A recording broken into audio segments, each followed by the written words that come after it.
Козацька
Прийшли окупанти до нас в Україну, форма новенька, воєнні машини та трохи поплавився їх інвентар.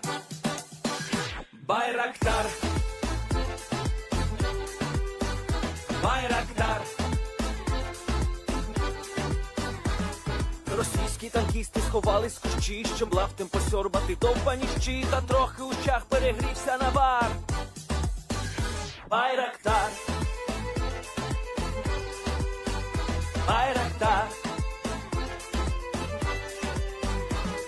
Приперли зі сходу до нас барани для восстановлення великої страни. Найкращий пастух баранячих отар. Байрактар, Байрактар. Їх доводи всяке озброєння різне, потужні ракети, машини залізні, у нас на всі доводи є коментар. Байрактар, Байрактар. Вони захопити хотіли нас зразу, а ми зачаїли на орків образу з російських бандитів, робить примар. Байрактар, Байрактар. Російська поліція справи заводить, там пихцю рашистів ніяк не знаходить, хто винен, що в нашому полі глухар. Байрактар,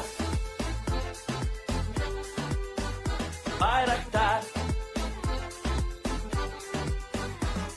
Веде пропаганду кремлівський урод, слова пропаганди ковтає народ, тепер нове слово знає цар. Байрактар. Байрактар. Байрактар. Байрактар. Байрактар.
Hello, everyone. I'm the Enforcer, and I'm accompanied by Enforcer Matt.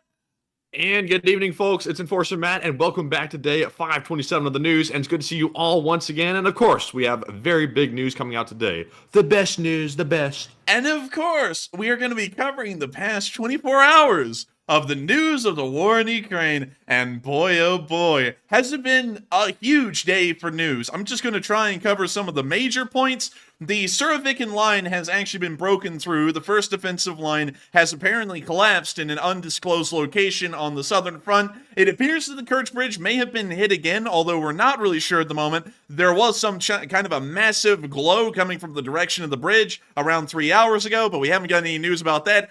And a Russian ship was hit in the Black Sea today by Ukrainian drones. And those are just some of the largest topics of the day.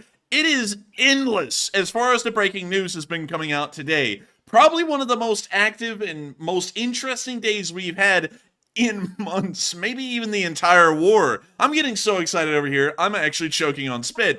But nevertheless, we're going to be moving on into the first bit of breaking news today, the one that is in the title about the Southern Front collapsing. I had to figure out how to put that into a title. There hasn't been a complete collapse. I want to make that clear really quick. There hasn't been a complete collapse, but the Surovikin line is what the Southern Front's strength is composed of right now for the Russian forces. That is the fallback. And beyond the Surovikin line, there's really nothing left for the Russians to defend the area with.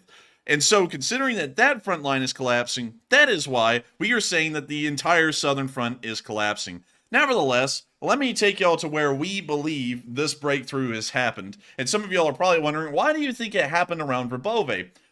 Before today, this was the only place on the entire front line where the Ukrainians had officially reached the Surovikin line. The only place.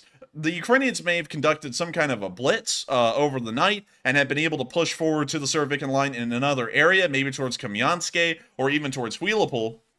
But we don't really know about that right now. And also, at this moment, this location of this breakthrough on the Surovikin line has been undisclosed.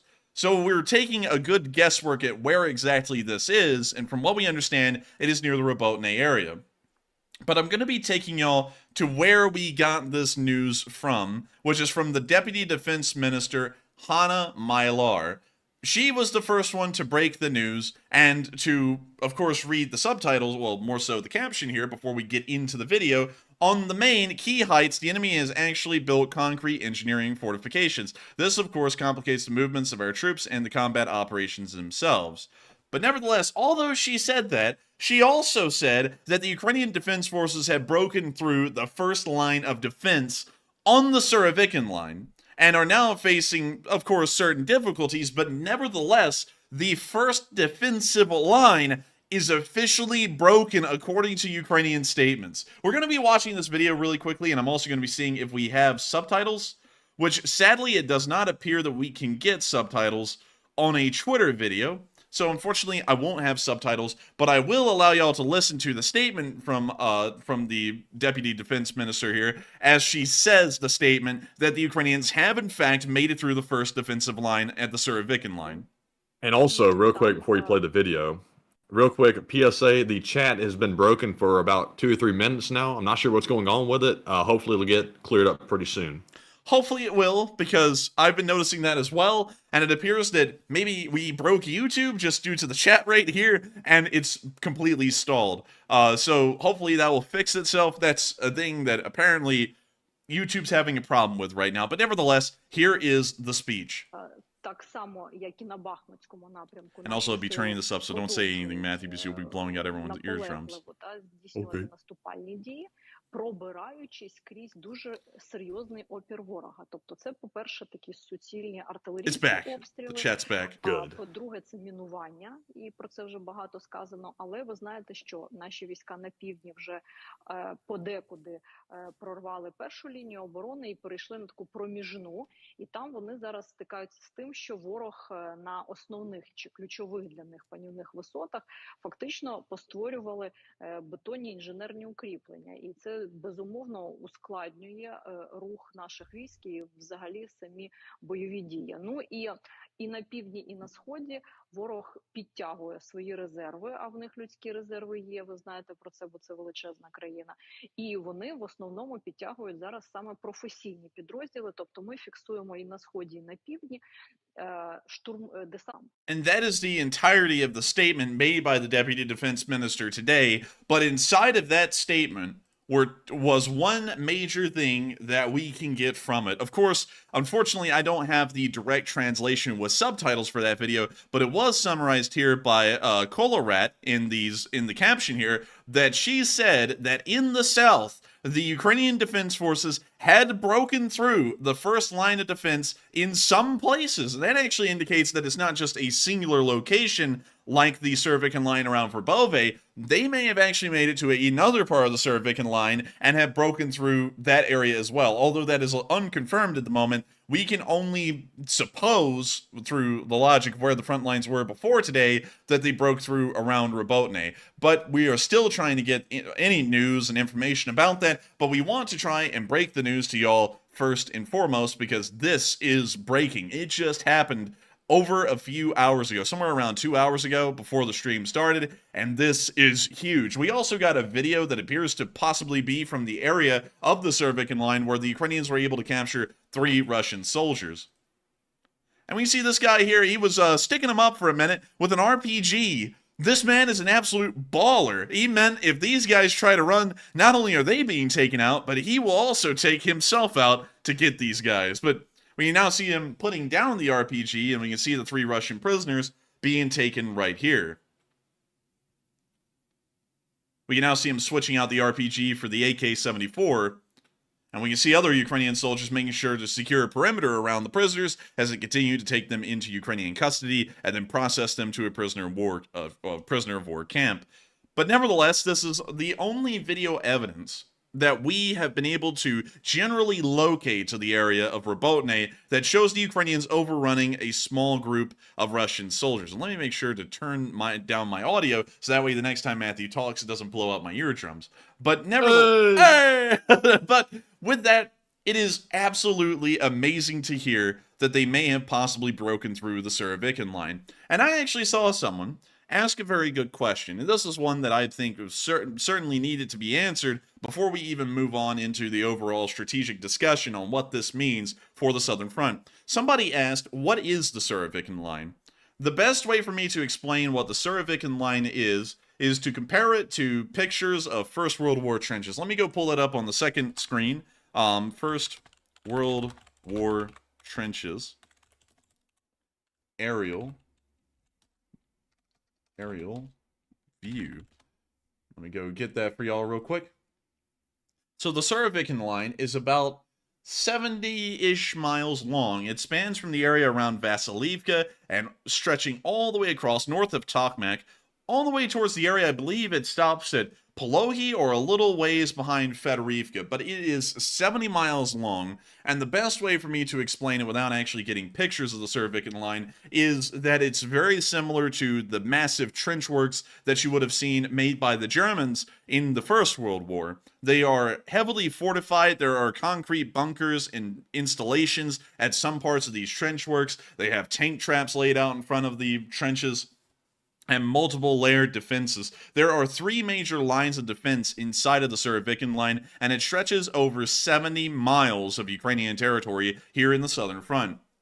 It is the most formidable trench works and defensive positions that we've seen made so far in this war, and this is the massive thing that many people have been concerned about, is what happens when Ukrainian forces eventually make contact with this line.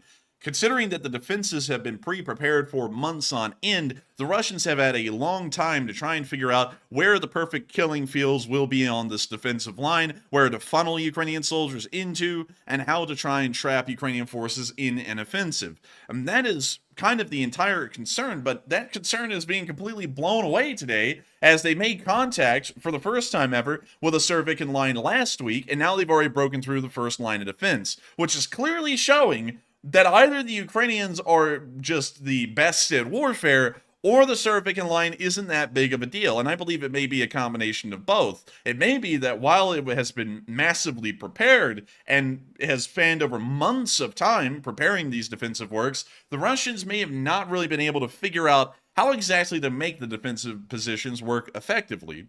And so it now appears that if we were to assume correctly, the Ukrainians are punching through the Surovikin line, and if they punch through, there are no actual Russian defensive positions beyond that point, from what we understand. They are incredibly scattered across the rest of Zaporizhia, and they're not any kind of large resistance. The best thing I could summarize this as is if the Ukrainians break through this area, or any area of the Surovikin line right now, this is going to be equivalent to the Germans bypassing the Maginot Line in the Second World War, or the First World War nations, the Allies at the end of World War I, punching through the Hindenburg Line. It's going to be something very similar. The war in this area will most likely start to come to an end, and managed and organized resistance by Russian forces will most likely also start to disappear as well. But this is huge news. The biggest news that we've heard in the Southern Front so far, and it was honestly astonishing to me and happened well ahead of the schedule I had in my head, just trying to estimate when the Surovikin line would eventually start to break. I thought it would probably take another few weeks, but we're starting to see that the Ukrainians are about halfway through the defensive line in just a matter of a single week. Now they only have to deal with the second and third defensive lines, and once they deal with those, it is smooth sailing and open ground from there all the way to Tokmak and Melitopol, meaning that a split in that area in between the Russian forces inside of Crimea and Kherson and the rest of the Russian forces in the Donbass, in Donetsk and Luhansk, may become an actual reality here within the next few weeks, or maybe even the next few months. Hell, maybe even before the end of this year, I would guarantee. And so with that, we are now going to be moving on from that breaking news, and we're going to be trying to move into something else in the general area, which is around the Kirch Bridge. I was in a little bit of a debate as to what the title should be tonight, because on any given night, this right here would have been the title. We would have titled it, "The Kirch Bridge is under some kind of an attack again." That's actually too long of a title. That wouldn't fit. But it would be something along those lines.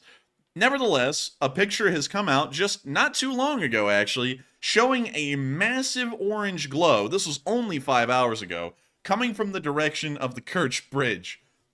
I gotta say, Matty, that kind of looks like a sunrise in the morning, a little bit. A little bit. I wonder what that is, though. Like I said, an explosion or what? We actually have no idea what this is at the moment. We do know, however, that the Kirch Bridge has been closed again, apparently right after this happened. So we don't know if the bridge got blown up again or what, because it appears that no information is coming out beyond this single picture, from what I could tell, and so we're going to be waiting and seeing if additional news comes out. The Kirch Bridge may have just been hit again. We don't know what part. We don't know if that actually did happen. The only thing we have to work off of is this very grainy picture taken in the middle of the night showing some kind of a massive explosion coming from the Kirch Bridge, and that's it. So take that for what y'all will. Y'all can go wild with it, or y'all can just take it as it is, which is, it's just a picture. But this is a fairly interesting one, to say the least, and especially considering the location it's coming from, and also the fact that apparently Russian authorities have closed the Kirch Bridge after that happened. We don't know what it was. We don't know, and I have to say this over and over again, because I know some people are going to be trying to, say we're clickbaiting or something on this. But we don't know what that is. We don't know if it was hitting the bridge or an explosion around the bridge, or if that was just some kind of a random weird occurrence where a massive explosion just happened over there, but no damage was caused to anything. We really don't have an idea right now. But we do have the picture to work off of. And also, it could potentially be that oil tanker that we're covering right now on the pole, but we don't know for certain. I see some folks are making the concrete conclusion that that was the oil tanker, but the truth is we don't really know what was showing in that photo. It could have been anything, but it possibly could have been the oil tanker. Well, I'm going to be honest with y'all. This picture looks like it was taken so far away that it was over the horizon. And if that was the kind of explosion and just the flash of that explosion was seen over the horizon, I would assume, because we're about to get into in a minute actually listening to the distress call from that Russian tanker that was hit, I don't think they would have been able to make a distress call. I think they would have just been vaporized or died from overpressure if the explosion was so large it could be seen over the horizon. So that may be something entirely different right there, or that may actually be the oil tanker. Who knows? Because, I'm talking with a lot of confidence there to think that the explosion would have killed the crew from overpressure, and that may not be the case at all. But nevertheless, moving on from that little interesting picture, and also, it is interesting to note that that picture was taken in the direction of the Kirch Bridge. I'm assuming it probably was taken from Kirch itself, or maybe a surrounding area like Taman, looking into the distance. But nevertheless, it was near the Kirch Bridge. And from what I also understand, the Russian tanker was not hit near the Kirch Bridge. It was actually hit somewhere off the coast of Crimea in the Black Sea, if I'm correct, Matthew. The oil tanker, you're saying? Yes. No, I think it was hit right in the middle of the Kerch Strait. Really? Yes, according to what I saw on Twitter, at least. Preliminary data. Huh, we will move these closer to the Kerch then, because I was under the assumption, and I was kind of getting the idea that it was actually hit off the coast of Crimea, somewhere south near Feodosia or Sevastopol, or somewhere in that area. I didn't hear that it was hit in the middle of the Kerch, but we will see, and we'll try and clear that up here. Nevertheless, the large flash at the Kirch Bridge could be associated with what we're about to be covering next, because this was also some fairly big news from today as well. A Russian oil tanker was stricken by a Ukrainian drone, and apparently massive damage was caused to the ship. I wasn't able to ascertain whether the ship had sunk or sank at this point, so unfortunately I don't have that information, but we can tell that it was seriously hit because there was a distress call sent from the ship after it was hit. And I'll be giving you all that little clip of a distress signal right here. Внимание на рейде Темрюка, говорит Кавказ трафик. Наблюдается в Керченском проливе атака дронов беспилотных, надводных и воздушных. Есть инциденты в Керченском проливе. Пожалуйста, всем судам на якоре усилить наблюдение. В случае обнаружения докладывать Кавказ трафику и усилить наблюдение. And that's a part of the distress signal from the ship. And now it's time to get into a little bit of information about this ship and why it was a target. So, here's some of the spreadsheet about the ship. It is a chemical tanker with a gross tonnage of only 4,754 tons. That's actually a somewhat smaller ship. I would say that's actually like a Panamax size ship, or even smaller than that, I would believe. It also apparently has a different registered weight in the summer. I'm just kidding. But nevertheless, it's about, I would say, based off of the metrics of its length, it's probably around 500 feet long. So it's not that big of a ship by modern terms. And we can also see that it's a chemical tanker. But what's more important about all of this is the picture of the said ship. There is a picture of the ship in question right there, the SIG, relative to the Stig that used to be on Top Gear. Apparently, this was hit by a Ukrainian drone, and we don't really know if the fire has spread along the length of the ship and has completely destroyed it, or if it was able to somewhat contain the damage and then try and limp its way back to a port. That at the moment is unknown, but nevertheless. But the Ukrainians can't attack this though, because it says right there on the top deck, no smoking, so it's not allowed. Yeah, no smoking, Blad. I guess that rule was broken. Whoops. Dude, the Russians on the deck. I don't think anyone's going to attack us. We have that giant no smoking sign. Oh, you know those damn Russians, they don't obey that sign. They're on there smoking like crazy around that oil. Dude, you know some guy is up there on the front bow of that ship wearing a whole Adidas tracksuit, sitting there Slav squatting with a bottle of Staloisha in one hand and a cigarette in the other. He's sitting there going, "Life in the seas is very rough, blood." As he sits there and smokes a cig right over the freaking oil tanks. But anyways, it's good to hear that one of these ships was hit, and also, apparently, according to information that was gathered, this ship was also directly on a sanctions list, as it had actually transported oil and other materials, wink wink nudge nudge, from Russia to Syria way back in the day during the chemical attacks that Assad committed on his people. And it's somewhat assumed that this ship may have had a slight involvement with that, although that's rumored, and we don't really have hardcore proof to verify that. But it was a ship that was overpowering the sanctions that the West had put on the Assad regime in Syria due to the crimes that they had committed against their own people. And this ship was one of the ones that vented those sanctions, and now it appears that it may be venting its contents at the bottom of the sea after being hit by a Ukrainian drone. Very good news to hear, and we always love to hear that kind of good stuff. It's the kind of stuff that makes you go, hey, the Russians are probably going mental at this point, and I wonder how mental they could get. Well, apparently not mental enough. That would be the answer to that question. I hate to ask questions and answer them myself. I sound kind of crazy, but then again, I'm the only one really monologuing on the show, so that's kind of the way it has to be. But nevertheless, moving on to the port of Ismail, which has been another port that has been targeted by Russian attacks, along with the port of Robotyne, which straddles the border in between Moldova and Romania, as well as Ukraine. It appears that a drone attack was attempted once again on Ismail, but somehow the Ukrainian border guards were able to shoot down the drone with their small arms alone in the middle of the darkness. This was also filmed on August 2nd, by the way. And we can see the drone turn into a small star right there, and then we can see the Ukrainians cheering. And hopefully we don't get copyrighted for the 2 seconds of club remix music that's playing in the background. But anyways. Yeah! Man, that guy went mental. That guy sounded like someone just scored a goal at a like a soccer game or a football game.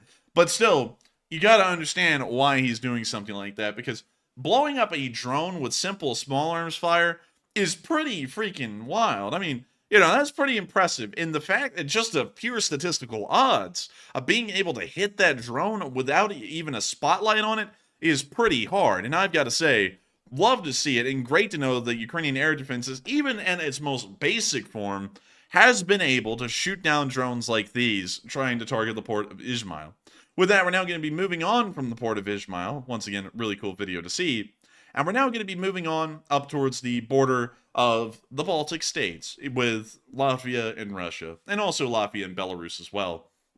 Now, some people may think that this should have been the title of tonight, because it does appear that Western forces are beginning to build up along the entire length of the Belarusian-Russian border along the NATO frontier, and that could have also been our title tonight as well, because I feel like a lot of y'all would have been interested in hearing about that news. But once again, we were kind of tied up with what else do we cover? Do we cover the Ukrainians breaking through the major defensive lines in the south, the Kirch Bridge possibly being hit, a ship being nearly destroyed in the Black Sea by Ukrainian drone attacks, or do we cover NATO escalation? It was just a really hard choice today, as some of y'all may tell, but I'm going to be showing y'all this clip, and it's a clip to remember. This was taken near the town of Ludza, inside of Latvia, and if we go and take a look at this town, we can see all the fine trimmings of a Latvian town. And so let me go to Ludza right over here, and we all wouldn't believe it, but we have the privileged access to Google Street Maps in this town. What does Ludza look like? Actually, not that bad. This is actually a pretty nice little place to be a smaller town. Not too bad. I gotta say, not too bad. Yeah, not too bad at all. I like it. And we can see there's supermarket right here, a couple of apartment buildings. And I gotta say, these apartment buildings, these are actually communist era, but they're Latvian SSR communist era, so they're not as bad as the Khrushchevka block, but still, not bad at all. And it does appear to be a pretty decent place. Nevertheless, this is a spot of great intrigue as of today, as this town served as a point that a large NATO column has moved through today on their way to the Russian border. It's said that, I believe in the caption, let me make sure I'm reading the caption correctly, I believe they said they were actually going to the Belarusian border, but based off of where this village is, and it says defense of their borders with Belarus and deploying more military forces there.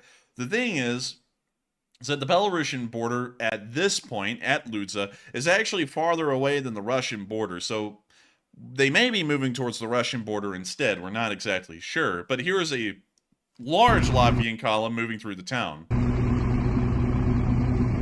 And when you see an infantry company moving on foot beside the armored vehicles, and the armored vehicles also moving along as well. And we can see the town of Ludza over there. And we can actually see what appears to be one of the apartment blocks we just saw on Google Street Maps just a minute ago to once again confirm the location.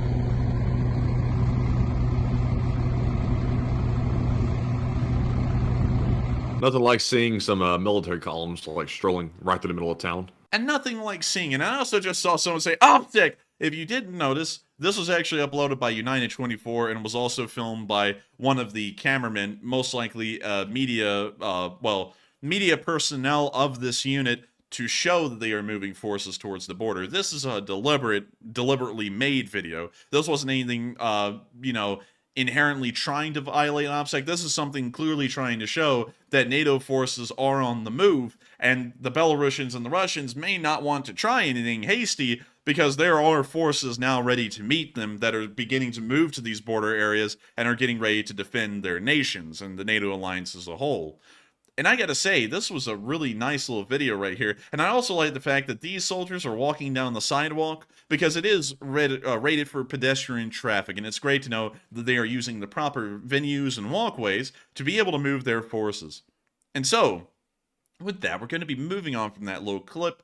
But as y'all can see, this isn't fluff. And this isn't things that are just thrown around. Some people the other day actually wanted to say, and I don't know if they're a very vocal group of people in the live chat, but they wanted to say, oh, Enforcer, you're overblowing the Polish deal. They haven't even moved forces towards the border. Nobody in NATO even cares about what happened with the helicopters. You're just trying to overblow things.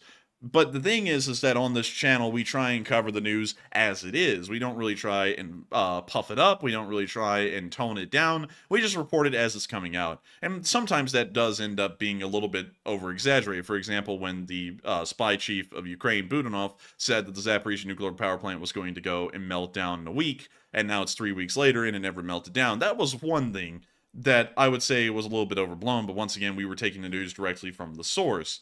But according to what we're seeing from Baltic states, Poland, and other countries as well, it does appear that escalation in between the Russians and just the countries on NATO's frontier is certainly beginning to happen, as we can see in that video, as large amounts of forces are being moved into those areas to try and react to what the Russians and Belarusians are beginning to do along their border region. We're now going to be moving on from Latvia and towards the direction of Poland as well, another country in a very similar situation to Latvia, where we saw that they are continuing on, probably with a little bit more rapidity than normal, in removing the monuments and memories of the Russians from Poland, specifically through the monuments that they left behind. And one of these monuments was in the Polish town of Szczecin. I'm getting that wrong. Y'all can see the name right there, but I'm butchering the name of that town. Nevertheless, we could see a picture montage here of them removing this monument to the Red Army. Specifically, the Red Army was largely the Russian army, and the Polish, and also I have to clear this up as well, the Polish weren't a part of the Soviet Union. For these monuments to be commemorating what would be perceived at the time to be the contributions of the Soviet people. This takes a little bit of a different context in Poland because while Poland would become a communist satellite state after the war, Poland never became a direct part of the Soviet Union. They became a member of the Warsaw Pact, which was a coalition in between the Soviet Union and the satellite states that they created after the Second World War ended. After the Second World War ended, Joseph Stalin specifically tried to create countries that would directly listen to what the Soviet Union wanted, but that actually didn't really turn out to be the case, and especially in Poland's instance. While a lot of the original Polish resistance to communism was killed off in the Warsaw Uprising in 1944, a lot of them would still end up surviving on into the times after the Second World War. And as time would go on, Poland was actually the only country, almost from the outset of the Cold War, that remained on somewhat friendly terms with the United States and actually had open opposition to the Communist Party almost from the very beginning of the Polish People's Republic's existence. And that resistance, which was called Solidarity, would eventually override the communist government inside of Poland. It almost existed as a completely separate power structure throughout the communist Polish history, and would eventually overthrow the communist Polish and reinstill democratic elections inside of Poland and brought forward the Poland that we all know today as a NATO member, an ally, and a friend. And so this monument doesn't really stand to commemorate all of the Poles that died in the Second World War in the defense of their nation against the Soviet Union and the Germans, and later on the Germans alone in the Warsaw Uprising. This statue stood as a reminder to all Poles that they need to be grateful to the Russians for what they did, because otherwise the Polish wouldn't have existed even in terrible conditions. And so why did Poland wait so long to take them down until now? It seems like they would have taken them down, many years before now. Well, that's an interesting question. It largely has to do with funding because all former Warsaw Pact countries have been conducting well, not really de-Stalinization. I guess you could say decommunization. That would be the best way to say it, or de-Russification since their end. For example, the end for East Germany would be largely around 1989, but officially 1991. And for other countries like Poland, it would be 1990, and so on. And Ukraine would be 1991. And they've always been trying to de-Sovietify or de-communify their countries by changing the names of streets, by removing statues. But it's been a very long process, and one that we haven't really seen them do quickly. It does appear that it's also being sped up for diplomatic and political reasons at this point, considering that they're now not on good terms with the Russians whatsoever, and so removing these monuments becomes a priority during this time. So that would be my best explanation as to why it's been happening slowly, and also why it's ramping up a little bit at the moment. Fascinating, fascinating. So they just waited till now because they just couldn't get to it, or they couldn't afford it, one or the other. Probably something like that. And this is also probably being done by the municipalities as well, and not directly the central government. And so they may be having to wait for the local budget to be able to fit in removing these monuments. And now they may be assisted and subsidized by the central government of Poland, and that's making it possible to destroy and remove more of these statues now. But I don't know the exact politics in Poland behind the removal of these statues and how the funding may be allocated to remove them. I don't know if it's always been a central government thing or if this has been delegated to local municipalities like this one. Well, that's fascinating to know. I didn't know that. Yes, quiet. But with that, we're going to be moving on from, and also I believe someone actually told me how to pronounce this, and let me see if I can find it. Someone said it was like Sketin or something like that, or Shetin. Let me see if I can find it. Well, sadly I can't. But y'all know the town. That's where the monument was removed today. And speaking of countries that know a lot about the Soviet Union, the Germans are a country that has had a very bad run-in with the Soviet Union after the end of World War II. And it appears that they are sending more support to Ukraine, believe it or not. They are going to be sending some of these mine-clearing tanks that you can see right here based off of the Leopard 2 hull. We can also see that they're going to be sending additional Zuzana SPGs. They'll also be sending mine plows for the T-72. The Germans actually have an overabundance of surplus parts for T-72s because during the reunification of the Germanies in the late 80s and early 90s, they ended up inheriting everything the East Germans had, and a lot of that stuff was T-72s, Mi-24s, parts for T-72s and Mi-24s, and etc. And so they are ending up trying to get rid of these, and they're handing them off to Ukraine since they really have no good use for them anymore. They're also getting 5 mobile reconnaissance systems like the ones you see here, and some vector drones. Pretty cool. Oh, wow. And so that's the end of the little bit of news we got right there from Germany. And right now I'm going to be moving on into, and also let me make sure that we have, oh wait, I forgot. We do have a big bit of international news from Africa, and specifically South Africa. Right outside of Johannesburg today, we heard that 2 Russian IL-76s had landed right outside of the city. And this was fairly interesting, and I'll be showing you all the information this Reddit post has about this. Russian aircraft landed at Lanseria Airport in South Africa yesterday. This is definitely facts. Are they loading weapons again? South Africa claims to be neutral, but the ANC government appears to support the Russians in the Ukraine war.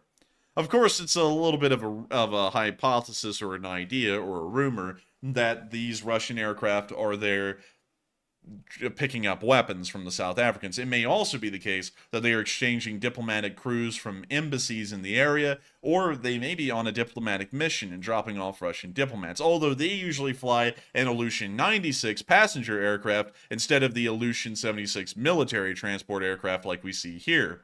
Nevertheless, are they trying to recover people from that coup attempt that maybe fled down toward that way, and they're trying to get them out?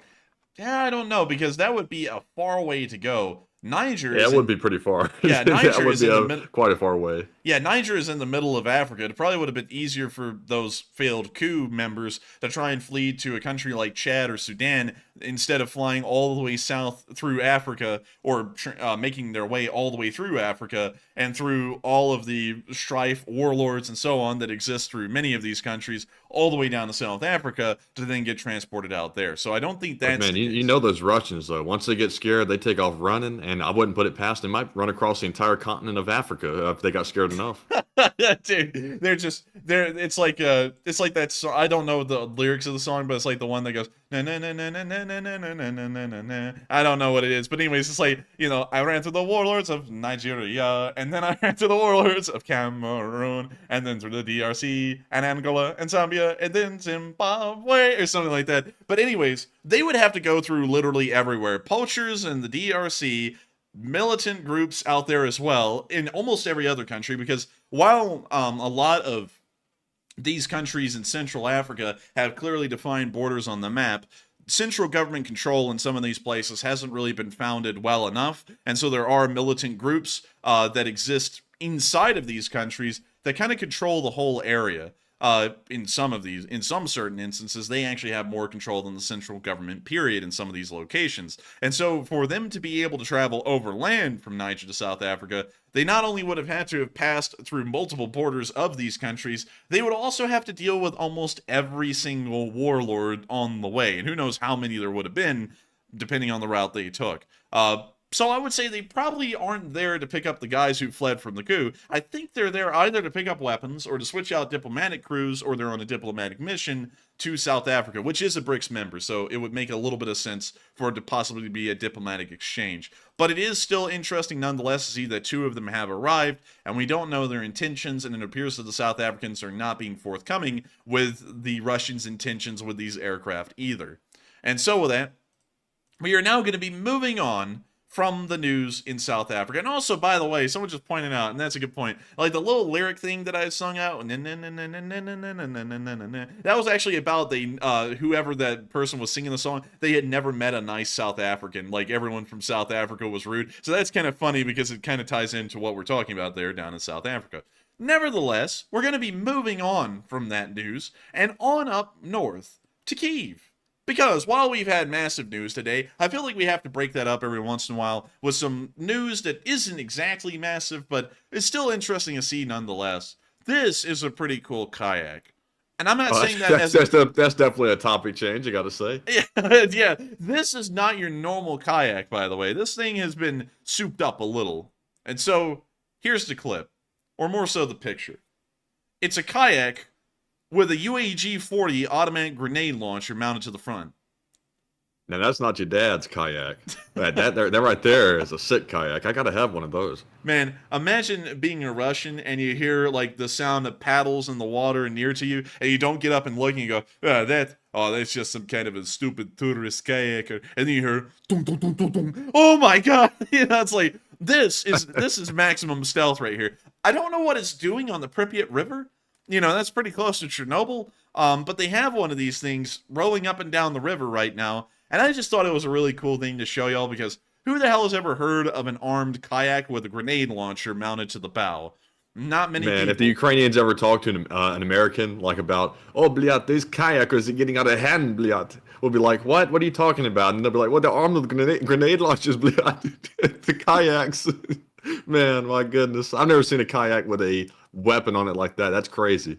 I can't believe the things are like stable with that on it. Dude, I feel like on a normal kayak like you would get from Bass Pro Shops, if that tried to handle the recoil of that thing, I feel like the little plastic hull would just split in half from the stress of it.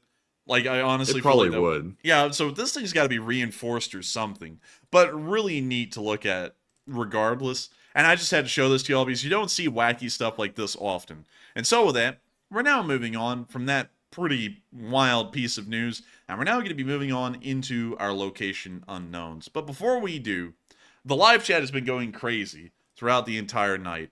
A massive amount of people have been talking in our live chat, and we've also been talking about some of the leading topics and discussions of the day. And some of these have actually been pretty big bombshell things, at least here in the United States, as a pretty interesting poll was released by a news organization today showing that war support for Ukraine in the United States may actually be low. And that has been something that a lot of y'all have been talking about, and I would like to see when we put it up to a vote, considering that so many of y'all are providing y'all's points, and also one thing that you'll see over time is that while a lot of people in the live chat may be unanimous on saying one thing, the polls can sometimes show completely separate things, maybe even the opposite of what a lot of people are saying in the chat. And so we always want to have y'all put up to a vote on these things to see what y'all are thinking about the leading topics and the big news of the day. And so what do we got, Matthew?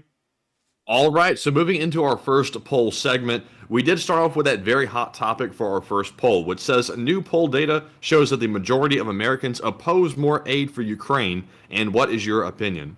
And first off, before I say the results, the poll was run by a research group along in collaboration with CNN. So that was who ran it, so you have to make your own judgment call on the runners of the poll. But it looks like 41% said, I'm not sure if I believe that. 27% said support will increase again soon.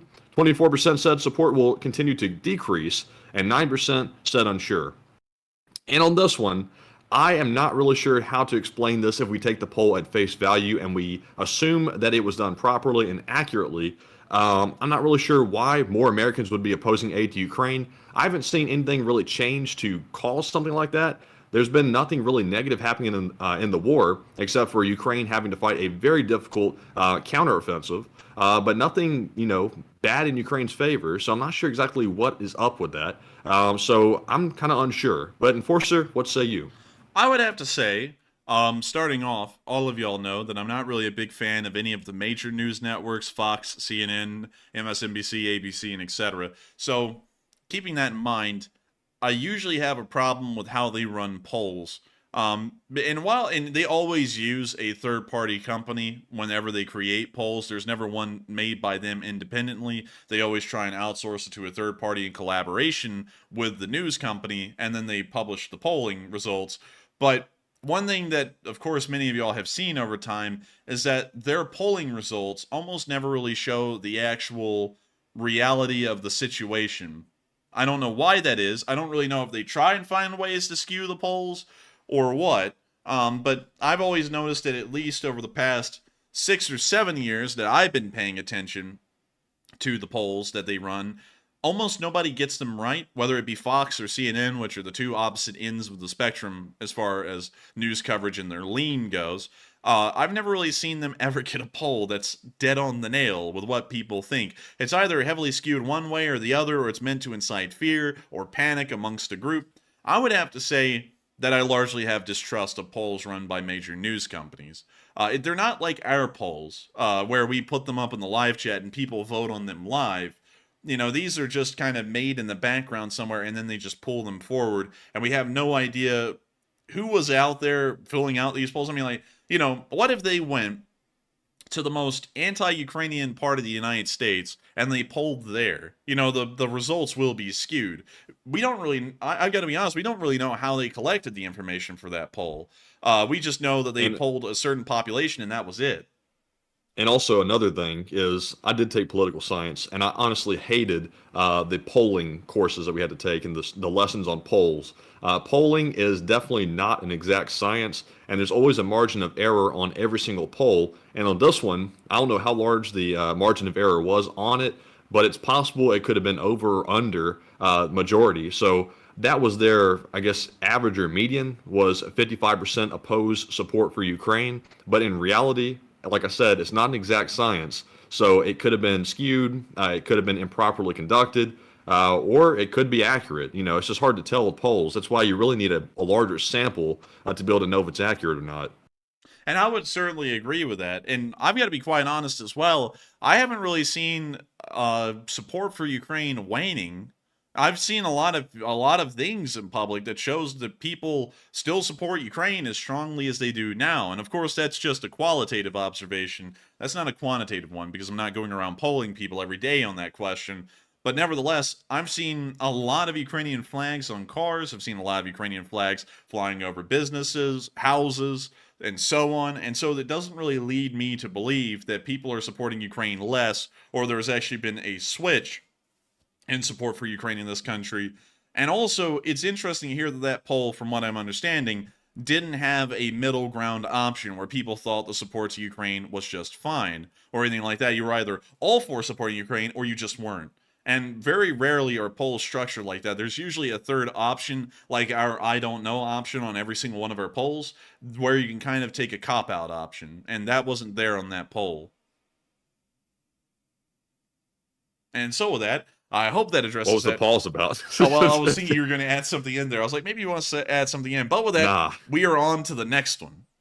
All right, so moving on to our next poll, the question is, there are reports of many explosions near the Kirch Bridge, the lights are out, and there are traffic jams, and what are your thoughts?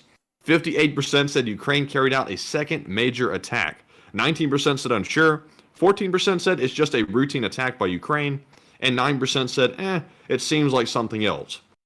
And on this, we really don't have a ton of information about what was attacked. We do know for a fact that the drone boats struck that tanker, and we do have a poll on that coming up next, so I won't get too deep into that.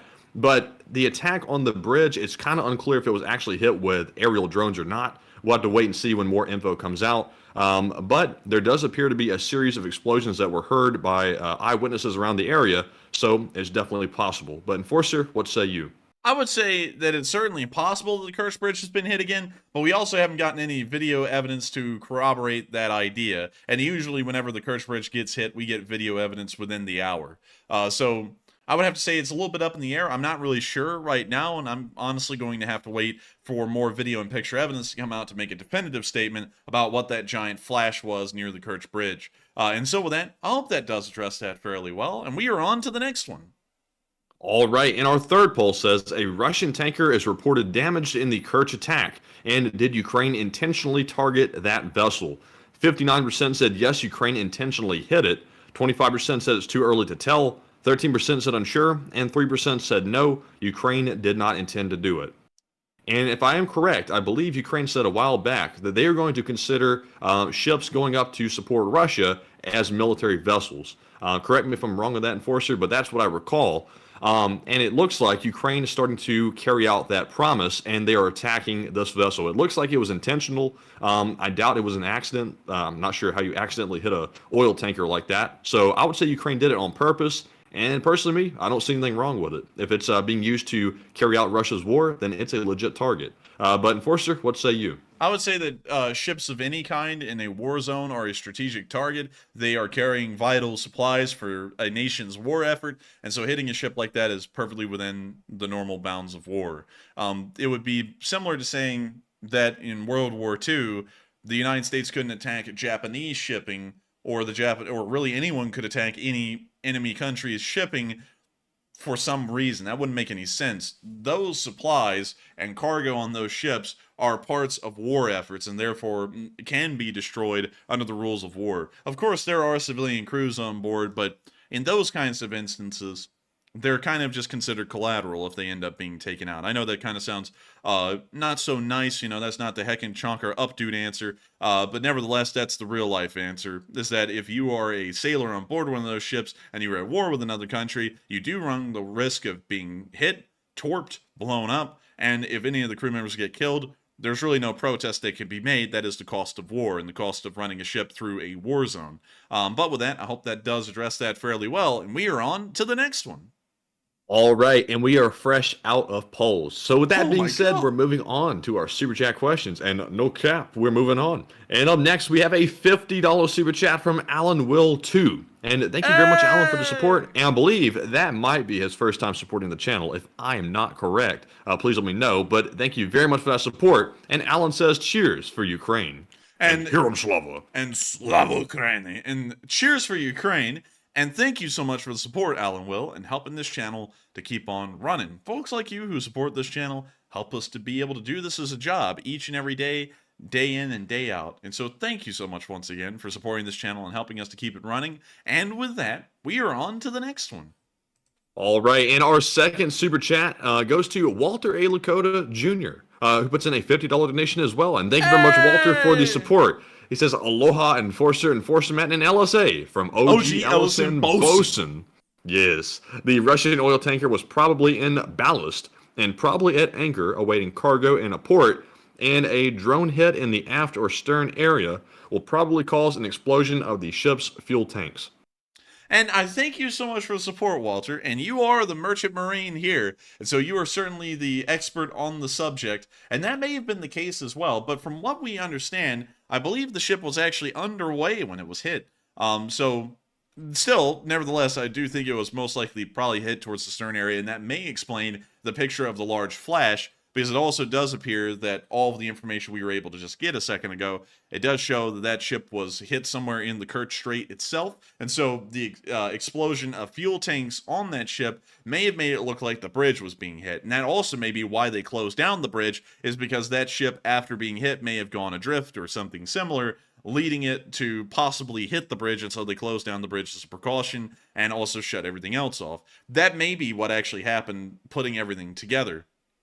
But thank you so much once again for the mass amount of support, Walter, and helping this channel keep on running. I hope I addressed that fairly well, and thank you so much for joining us once again tonight, and also helping us to be able to do this as a job with your support. And so with that, thank you so much once again. I hope that does address that fairly well. And we are on to the final question of this segment, and then we're going to be moving on into our location unknowns. All right, and before we get to our last super chat, I see some folks asking, were there 2 ships that Ukraine took out today? And there was. We saw that tanker here that just happened a short while ago, about a couple hours ago or so. And earlier, actually last night, we saw a warship that Russia had in the Black Sea near Novorossiysk. It got hit with a drone boat as well, and it had a hole blown out the side of it. And we covered that earlier today on our short war summary, and it had to be towed back into port, and it nearly sank. And that was a huge deal earlier today that we covered.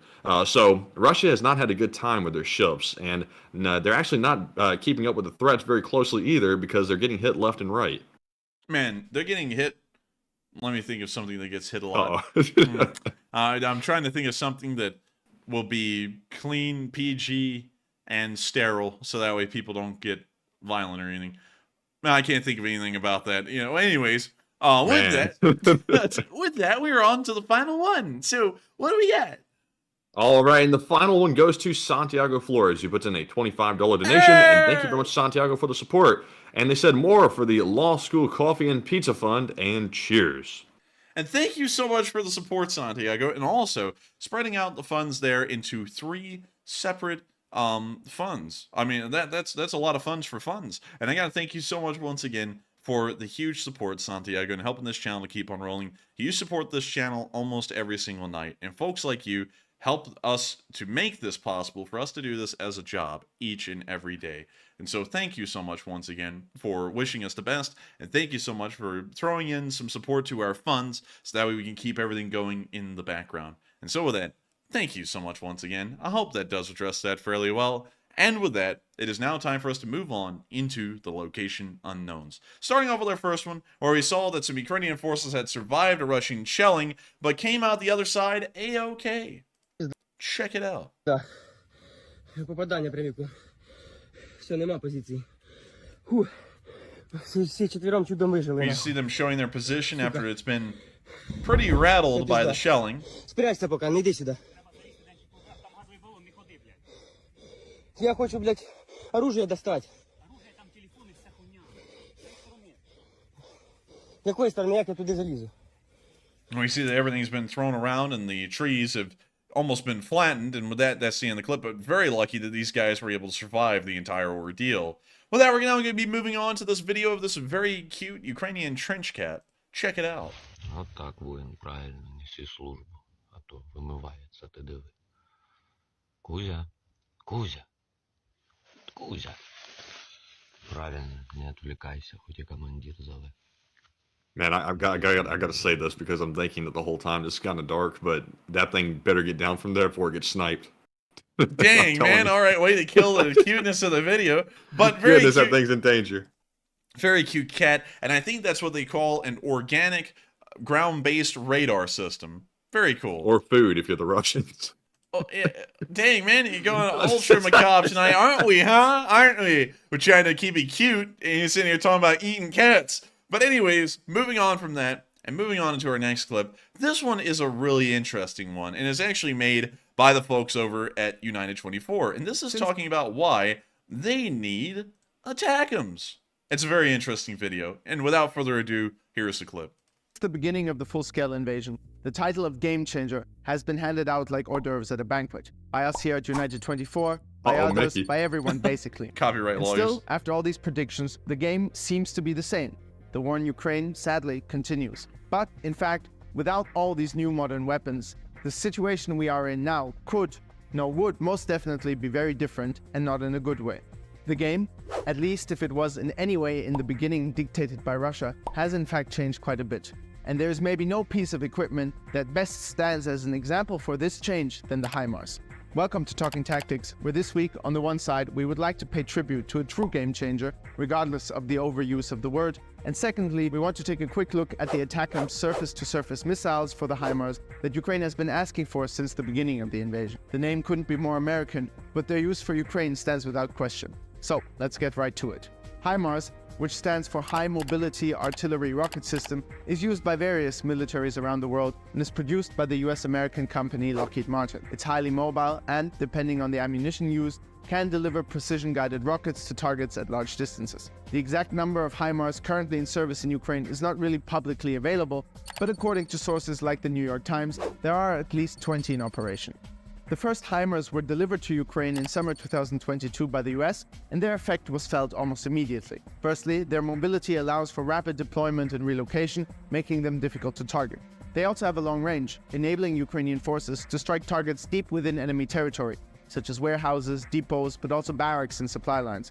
Additionally, the satellite precision-guided rockets carried by HIMARS offer enhanced accuracy, minimizing collateral damage and improving overall effectiveness. The first rockets received by Ukraine have a range of over 90 kilometers. HIMARS have been used in countless locations along the front line in Ukraine. Most specific attacks involving the system are not readily available in the public domain due to the sensitive nature of ongoing military operations. But there are some examples that show just how effective this weapon is. For example, on New Year's Day 2023, according to the Russian Defense Ministry, 63 service members died in an attack on a building housing Russian soldiers in the region of Donetsk. Officials on both sides said it was carried out by HIMARS. Another example is the strike on Kirch Bridge, which connects the city of Kherson to the left river bank in summer of 2022. At that point, the city was still under Russian occupation. The bridge was one of the key supply lines. In 2023, Ukraine received new ammunition for the HIMARS, so-called ground-launched small-diameter bombs. With a range of around 150 kilometers, this once again boosted Ukrainian capabilities.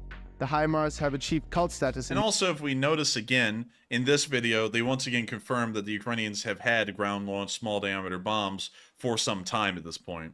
Just want to point that out again because a lot of people are always asking when are they going to get them. According to United 24, they have had them for months. In Ukraine, the system is basically a part of pop culture. You can find it on stickers, caps, t-shirts, memes. The video of a totally relaxed dude on a bicycle riding past the HIMARS launching rockets towards the Russians And has songs. become a symbol of how much trust the people seem to have in this weapon. However, while Ukraine is very grateful and the positive effects of the HIMARS are unquestionable, there still is one request that hasn't yet been granted.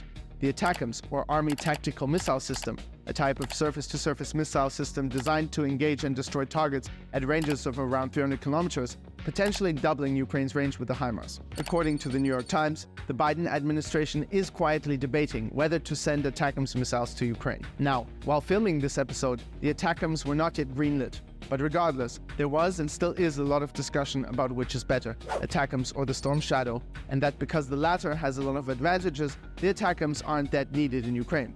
It's a bit of a silly discussion, to be honest, because in the best case, Ukraine is able to use both systems.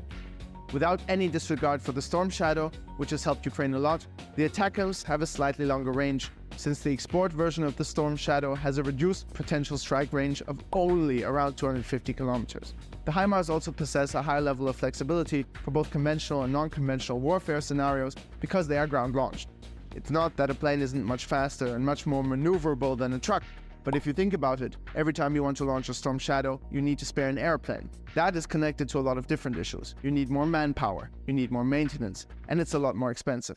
But the main argument is that Ukraine's highly diminished air force requires every plane it has for the countless other necessary tasks at hand, like shooting down Russian drones and flying combat sorties in support of the troops on the front line in battle.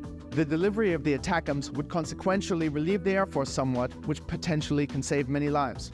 So, to recap, and regardless whether you're on Team ATACMS or Team Storm Shadow, The inclusion of ATACMS in Ukraine's arsenal would enhance its ability to deter potential adversaries and respond effectively to numerous threats. So why the long wait? The hesitation of the United States in sending ATACMS to Ukraine stems from the same underlying factor that always dominates this discussion. What reaction will this provoke from Russia if the US supplies a weapon that will offer the Ukrainian armed forces some pretty powerful capabilities to attack targets on Russian soil? And while of course it's understandable for such a superpower like the USA to look at the political implications and potential impact on regional or even global stability and to factor that into taking a more cautious approach, sending weapons maybe not all at once but piece by piece, it is of course a little hard to explain to the men and women dying in this war. Also, according to numerous reports, the HIMARS in Ukraine have been manipulated to make them incapable of shooting ATACMS. Rumors are that the US did this to stop third parties sending ATACMS without their permission, as ATACMS variants are in service with the armies of the UAE, Bahrain, Greece, Poland, Qatar, Romania, South Korea, and Turkey. It's not clear, at least for now, if and how exactly they were manipulated and how reversible these changes are. What do you think? Maybe you know more? Are the ATACMS a viable or maybe even necessary asset for Ukraine? Anyway, we hope you enjoyed our episode. Hit like and subscribe, and see you next week. And with that, that's the end of the 924 video talking about why they would like to have ATACMS and what kind of benefits they would provide for Ukraine. And it is something that is still being batted around by many people inside of the sphere of whether ATACMS should be sent or not. And almost everything he hit on that video was dead on the nail, so we really don't even have to cover it much. And so with that, we're going to be moving on from that and into our next clip, where we also saw that some American and Spanish shells are being produced brand new for use inside of Ukraine. These right here are some 155mm shells, apparently from the Acura Honda Club, the Power of Dreams. And we can also see another group of, I believe these are either Spanish or American shells. I don't know which ones are the Spanish 155mm and which ones are the American 155mm, but we can also see that these are from the Acura Honda Club, the Power of Dreams. And absolutely great to see that the Power of Dreams is apparently nothing but raw high explosive and shrapnel. Very cool. And also great to see that the Ukrainians are going to be getting a decent stream or a constant stream of artillery shells from the West, so that way they can ensure that their heavy artillery pieces, like the M777 and multiple others, can continue to operate in the field without any delays for ammunition. We're now moving on into our next bit of Location Unknown news, where we also saw some pictures of the Azov commanders that were once at the Azovstal. They are back in action. You may remember this guy. He was actually the commander of the Azov garrison inside of Mariupol at the Azovstal. You may also remember this guy. He was also there as well. You may remember these guys. Actually, you probably won't, but nevertheless, they are a part of the Azov unit. And then in this last picture, we can once again see the commander. I believe his name is Ilis Pororochenko or something similar to that. Once again on an M113 and apparently taking it all in, apparently right back in the fold after they came back from Turkey. But really neat stuff. And so we're now going to be moving on from that little bit of news and on to our next one, where we heard something pretty bizarre. The hamsters make noises. Now that's crazy. What kind of hamster is that? It's a talking hamster. What the hell is that? It repeats what you say. Now that advertising in that box does not match the product. Man, that looks like a capybara, the actual thing. And what is that thing on the box? It looks like some kind of like mouse slash quokka like type deal. Dude, what's up with that kid down there on the right? Dude, the years have been harsh on the talking hamster. That's what he originally looked like coming into the business. That's what he looks like 4 years later. But man, if he gets a hold of that Russian vodka, it gets a little coarser around the edges. Dude, this is talking hamster, silver. This is talking hamster with bottle of Stolochna. Oh, yeah. Man, I feel like that thing's about to say, "Oh, blядь, you don't know what I've seen." Oh, God. It's about to say, "I've seen things that you could never imagine." But anyway, but anyways, this thing is kind of neat, Matthew, because it repeats what you say. You put it up to you, and you record a noise, and it will play it whenever prompted.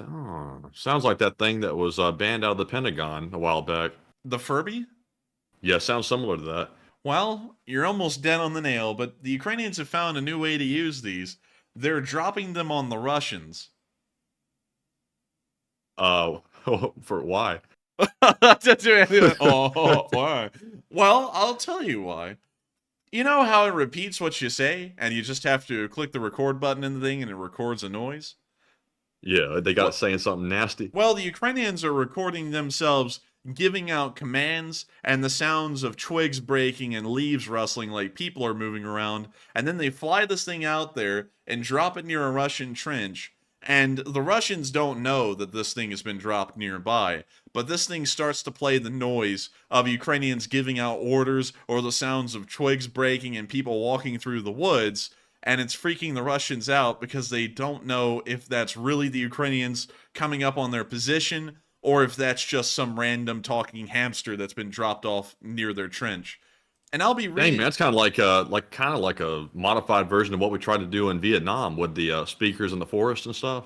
Yeah, kind of, but this is actually effective because apparently it's scaring the hell out of them, according to what we heard right here from a Russian telegram. News from the front. Klishkivka, south of Bakhmut. The Ukrainians have a new trick. I experienced it for the first time during an assignment. They dropped from drones some kind of charges imitating small arms fire. So not only are they dropping talking hamsters, they're also dropping M80 firecrackers on top of the Russians, or, you know, the sticks of firecrackers to make it sound like there's gunfire. That is, you get into a fight with them, and they drop this crap from different directions. It appears as if there's sounds of fire from all sides. You get lost thinking it's an encirclement, but no, this is pyrotechnics. But very similar to the sound of a machine gun, very much so.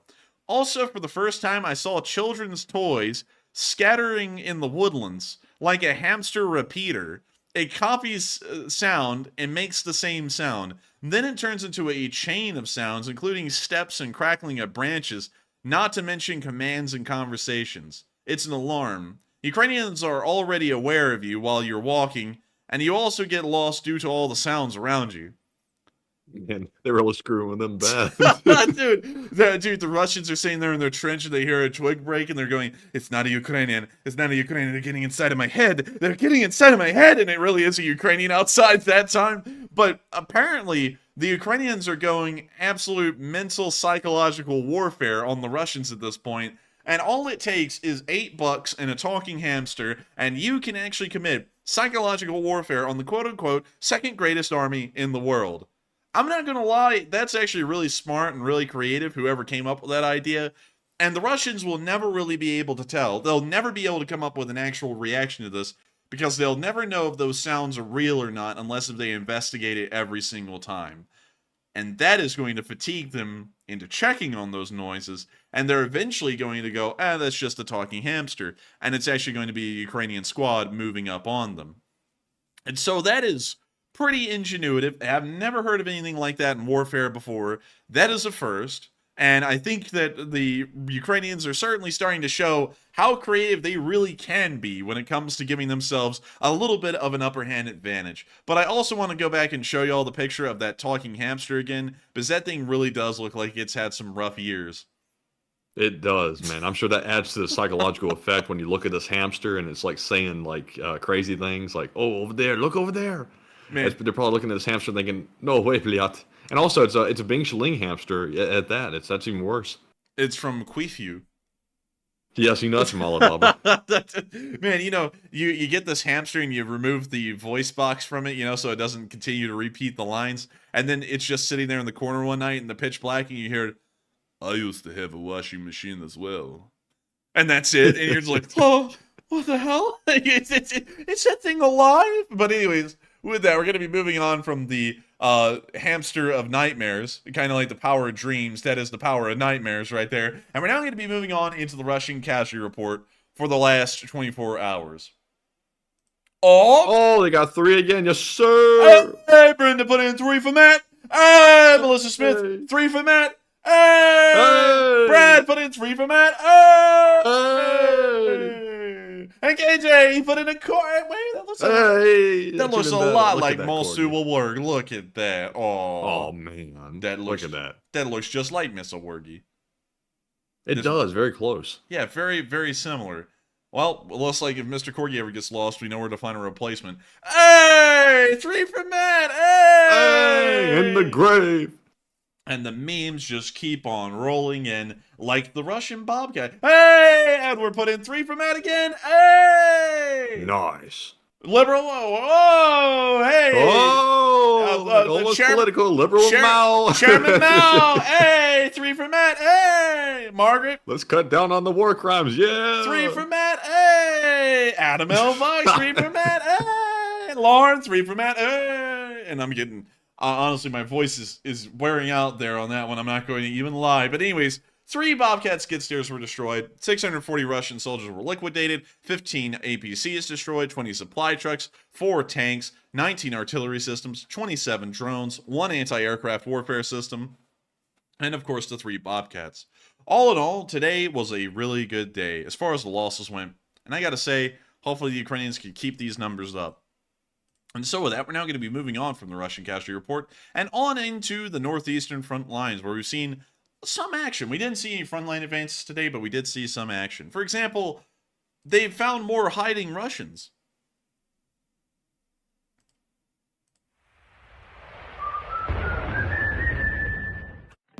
Gotta love that whistling.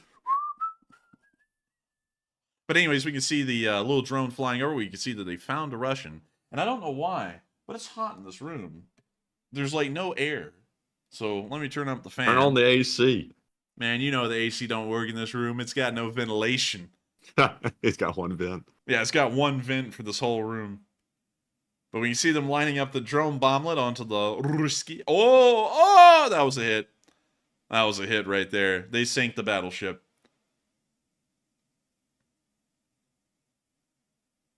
And it appears that he's trying to figure out what happened to him. But I believe that hit him and he didn't even know what happened to him. And with that, that's the end of the clip.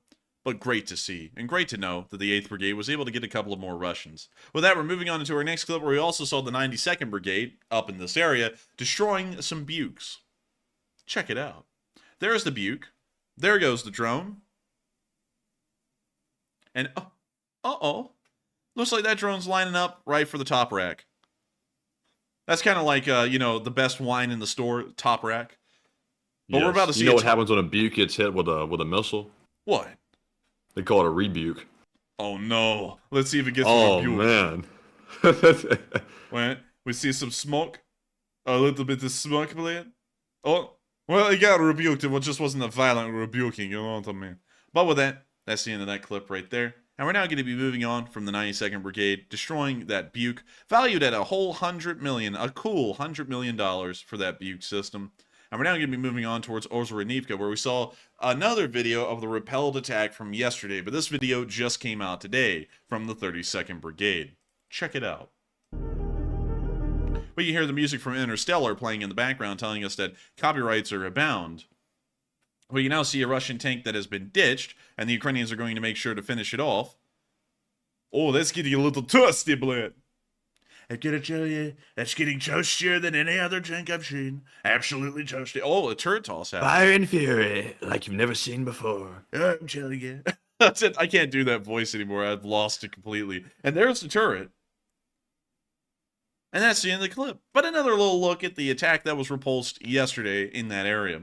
We're now going to be moving on from the area of Ozherenivka and Kuzmivka, and we're now going to be moving on down to Bakhmut. We only got 2 video clips in this area today, but our first one shows a Ukrainian drone destroying a Russian T-90M using some drone drop munitions. All right, cool. We've got the pirate song. Yeah, we got pirate music going on. Arr, me boy, SpongeBob, my boy. We're dropping drone grenades on the T-90s, my boy.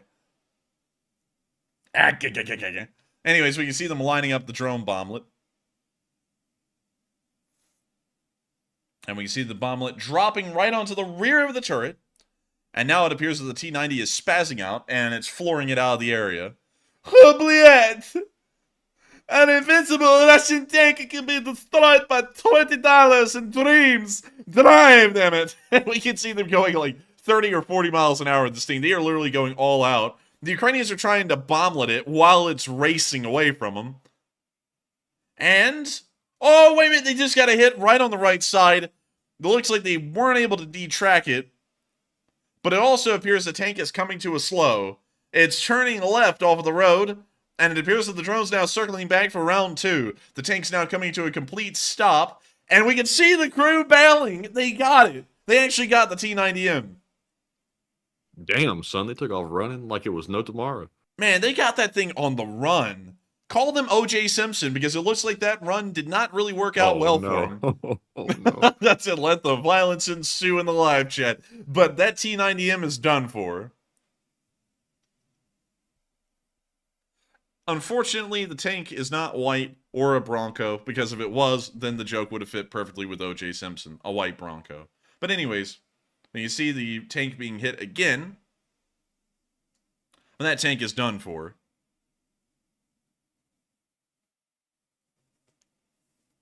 And we can see them even dropping another drone bomblet for good measure. This one hitting right on top of the turret. And apparently the video cuts off because the explosion was so strong, the video needs to end right there. But that appears to have maybe hit an ammo magazine, which will be sending that thing up sky high. But of course, absolutely incredible to see that a runaway T-90M was not able to escape the lines. And another rare, almost $5 million main battle tank was destroyed. Moving on down to the southern area of Bakhmut, we also saw that some abandoned Russian equipment in this area was destroyed.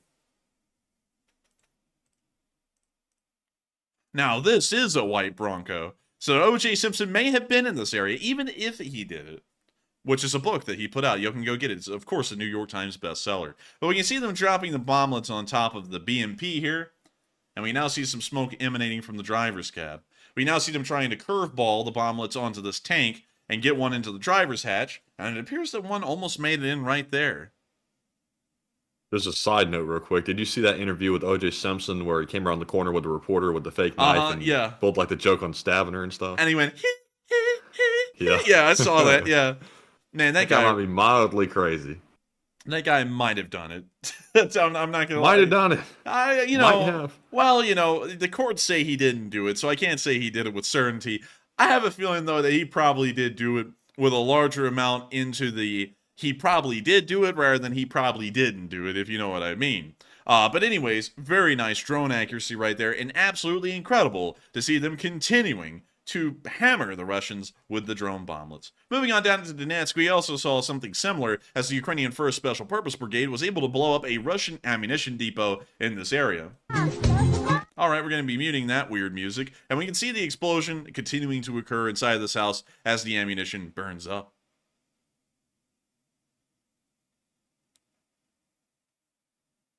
And with that, that's the end of that clip, but very nice to see a little bit of an ammunition fire. Those are always a little bit rare, and they're not as grand as they used to be, but hey, we gotta live it up a little. We're now moving on down into the southern front, where we haven't really seen any major frontline advances today, at least according to Deep State UA. And let me refresh the map. Hopefully they've updated it while we were live, and of course they have right when we were live, which is always unfortunate because I never really get to check the maps.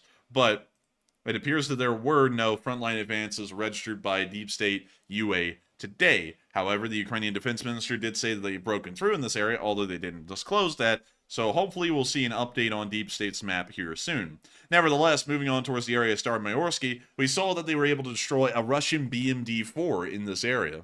Check it out. Oh, muting that. And we can see the BMD-4s here with some anti-tank mines just lying around behind them.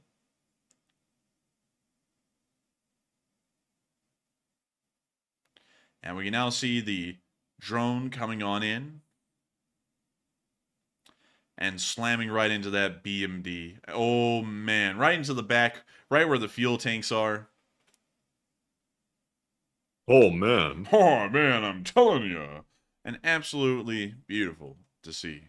We're now going to be moving on from that destroyed BMD, and we're also going to be watching some Ukrainian soldiers deliver some vital supplies, such as water and other foodstuffs, under mortar fire from a Russian unit. You can see them getting down here, now getting up and continuing. We see the pack of water there on the right side of the screen.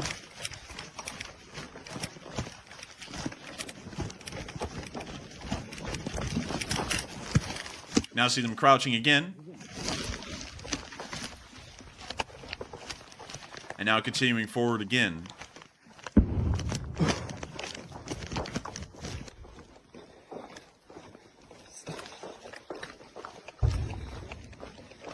You now see them moving past some destroyed vehicles. Some of these actually look like BTR-4s.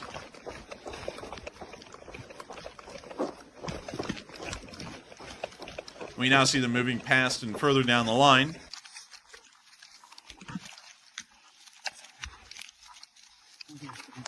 We now see them passing the BTR-4s again. I'm assuming that they've dropped off the water now, and they're leaving the area.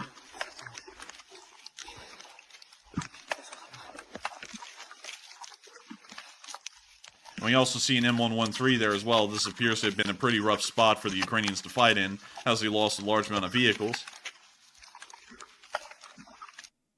And with that, that's the end of the clip, but showing a supply delivery on the front lines. Moving on to our next clip near Priyutny, we also saw the Ukrainians conducting some field repairs on a slightly damaged AS-90 SPG, of course provided by the British. But you see that it's become detracked, and they're going to have to put some effort into retracking the vehicle.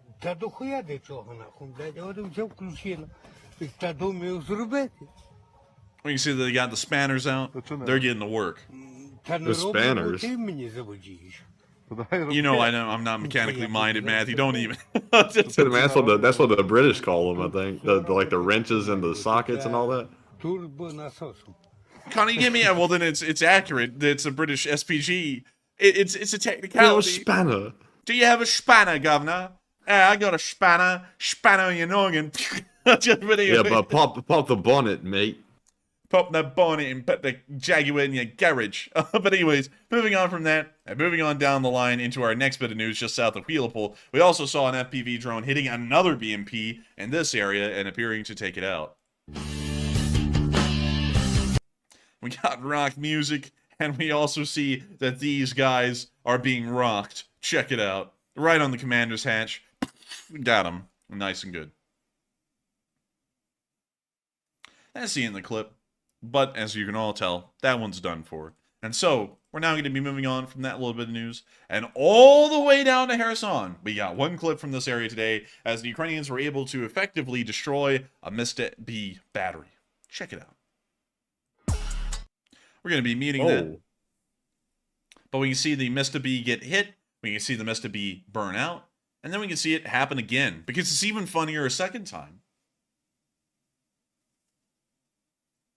We now see the Russians scattering, and we see confusion filling the ranks, if there even are ranks, and we now see another shell land on top of their next artillery piece, destroying that one as well. And look at that, would you? And with that, that's the end of the clip. But absolutely great to see that through those barrages, the Ukrainians were able to ensure that the Russians were torqued out. See what I did there? I'm trying to reference the other video where I said Spana. But anyways, we're now moving on from the Kherson area and on up to Kyiv to cover the speech from President Volodymyr Zelensky here on the 527th day of the war. And so, without further ado, here is the one and only speech from President Volodymyr Zelensky. And we're going to be switching that. Oh, wait a minute. I think they got rid of the translator.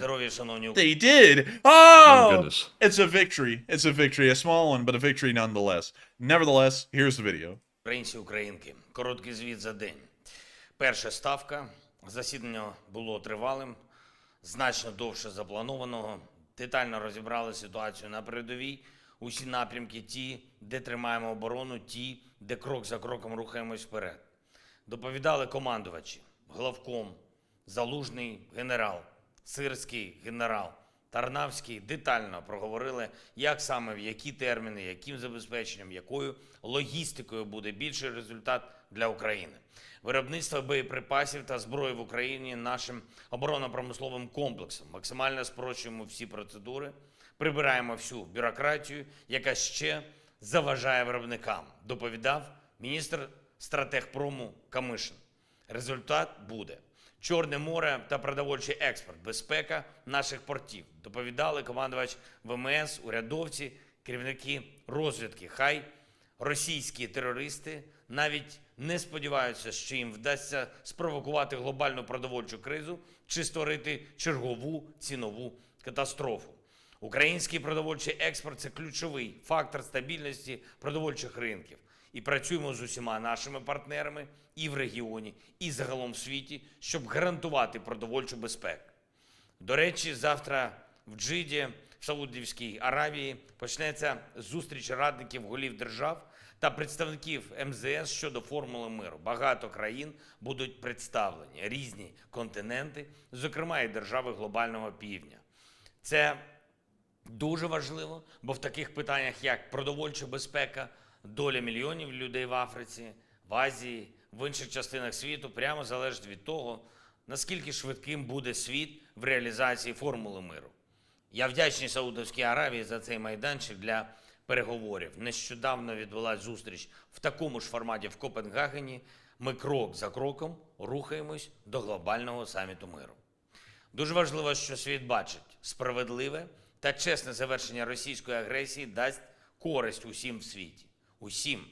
Звільнення української землі від окупантів – це відновлення повної поваги до міжнародного права і статуту ООН. Ліквідація всіх створених Росією загроз українській та глобальній безпеці – це повернення спокою міжнародним відносинам та стабільності глобальному життю. Я вдячний усім, хто підтримує формулу миру та вже долучився до спільних зусиль заради повної реалізації формули.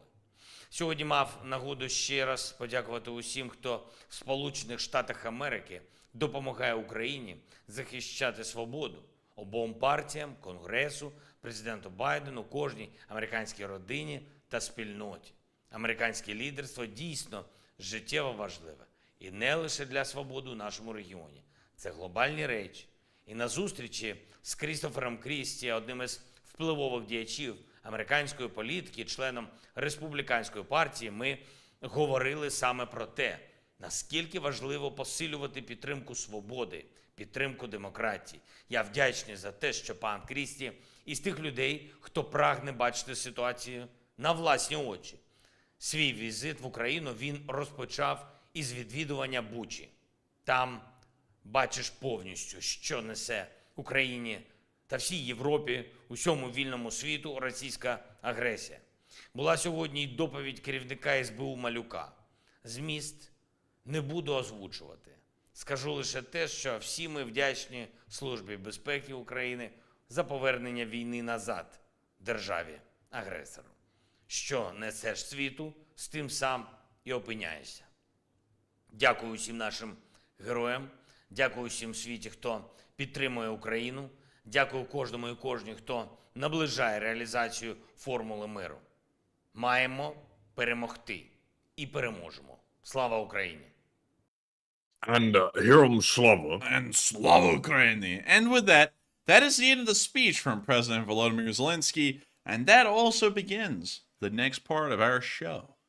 Then begins the part where we talk to all of y'all face to face, eye to eye. Something that people love, something that some people may not. But, nevertheless, a lot of y'all have been talking. And talking y'all indeed do quite well.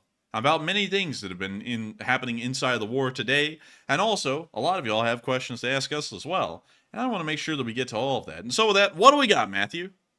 All right, so moving on to our final question segment, let's address our polls first. And it says, Ukraine says Russia is preparing a quote-unquote false flag attack to draw Belarus into the war, and is it likely?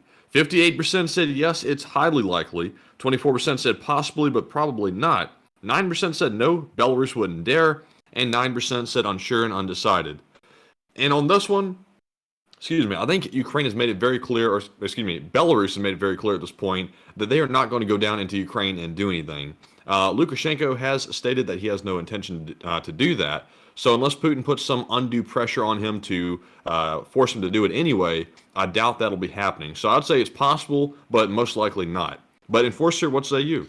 I would have to say it is most likely never going to happen, even if pressure was put on the Belarusians. Their army can best be described as a paramilitary police force, and that is something that you just can't really mount an offensive with. That's hardly anything you can even mount a defensive with. The only purpose for that military is to put down the people inside of Belarus.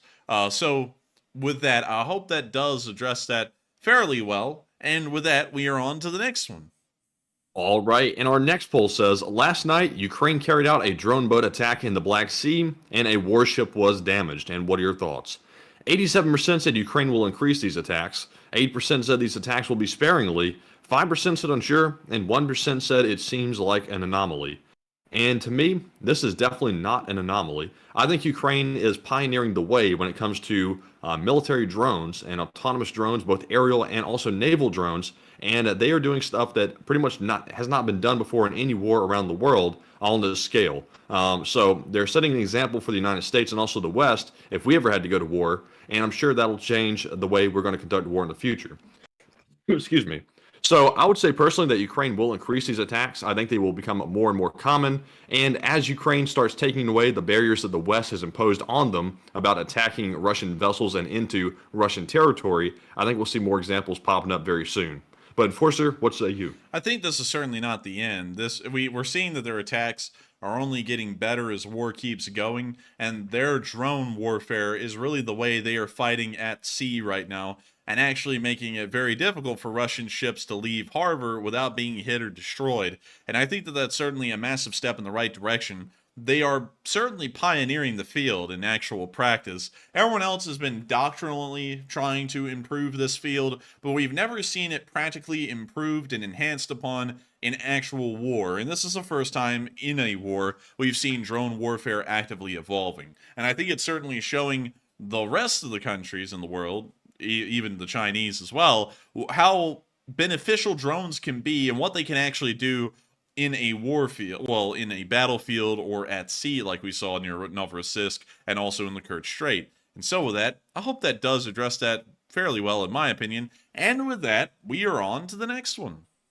All right, and our next poll says, Poland says it may close the border if Wagner threat continues, and should they do it now instead? 82% said yes, Poland should go ahead and close the border now. 11% said no, wait until it's absolutely necessary. 5% said unsure, and 1% said, don't close the border at all. And on this one, I would have to say that I think they should personally go ahead and do it right this second.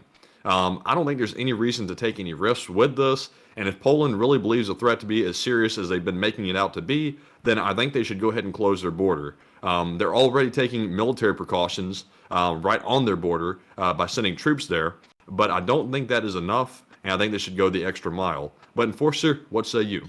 I would have to unite two of those answers. I would actually have to say they should close the border down when it's absolutely necessary, and then I would have to say that they need to close it down right now because this is the point where it's absolutely necessary. And so with that, I hope that addresses that fairly well. And with that, we are on to the next one. Man, that was like a politician answer right there, I'm telling you. But I got it all. I got the two major pole populations there, and I just put them together. I put them together. Yes. You know what I mean? Oh man, Oh man, I'm telling you, I gotta pat myself in the back because no one else is gonna do it. Oh man, I'm telling you, I get no respect around here. Oh man. But with that, we are on to the next one. All right, and our next poll says Ukraine is set to attend peace talks hosted by Saudi Arabia this weekend, but Russia won't attend. And what are your thoughts? 35% said good, it will put pressure on Russia. 35% said that's pointless without Russia. 21% said, it can't hurt, I guess. And 8% said unsure. And I must say this right off the bat because we can't ignore this. It's kind of weird that it's being hosted by Saudi Arabia of all the places possible. Saudi Arabia doesn't exactly have the perfect track record of anyone in the world, but that is what it is. I just had to point that out. But the peace talks are obviously a good thing, but without Russia attending, I personally don't see any point in it because Russia is obviously the one attacking Ukraine. So if they aren't there, then Ukraine is basically just talking to themselves. It doesn't matter who shows up to it if Russia is not there. But I did hear that China is showing up. So that maybe might put some indirect pressure on Russia, but that's just kind of hopeful thinking. But Enforcer, what say you? Dude, the Ukrainians show up and it's just the Saudi king at the end of the table. So you like peace? Yeah. Oh, that's neat. Okay, well, that's that. And that's it. But anyways, I would say if the two parties are not there at the same time, there really is no point to have a peace summit because that really is just like talking to yourself. You're just kind of conveying your wishes for peace to the Saudis, and that's it. And also, I kind of have to agree with Matthew, is that while we are an ally of the Saudis as the United States, we do have to remember that they did take a journalist into a room not too long ago, and they diced that man up like Gordon Ramsay dices up an onion. And, and that's something that I think we ought to keep in mind, is that they may not be the best people to have around brokering a peace, considering that they also still execute people in the streets publicly by saber.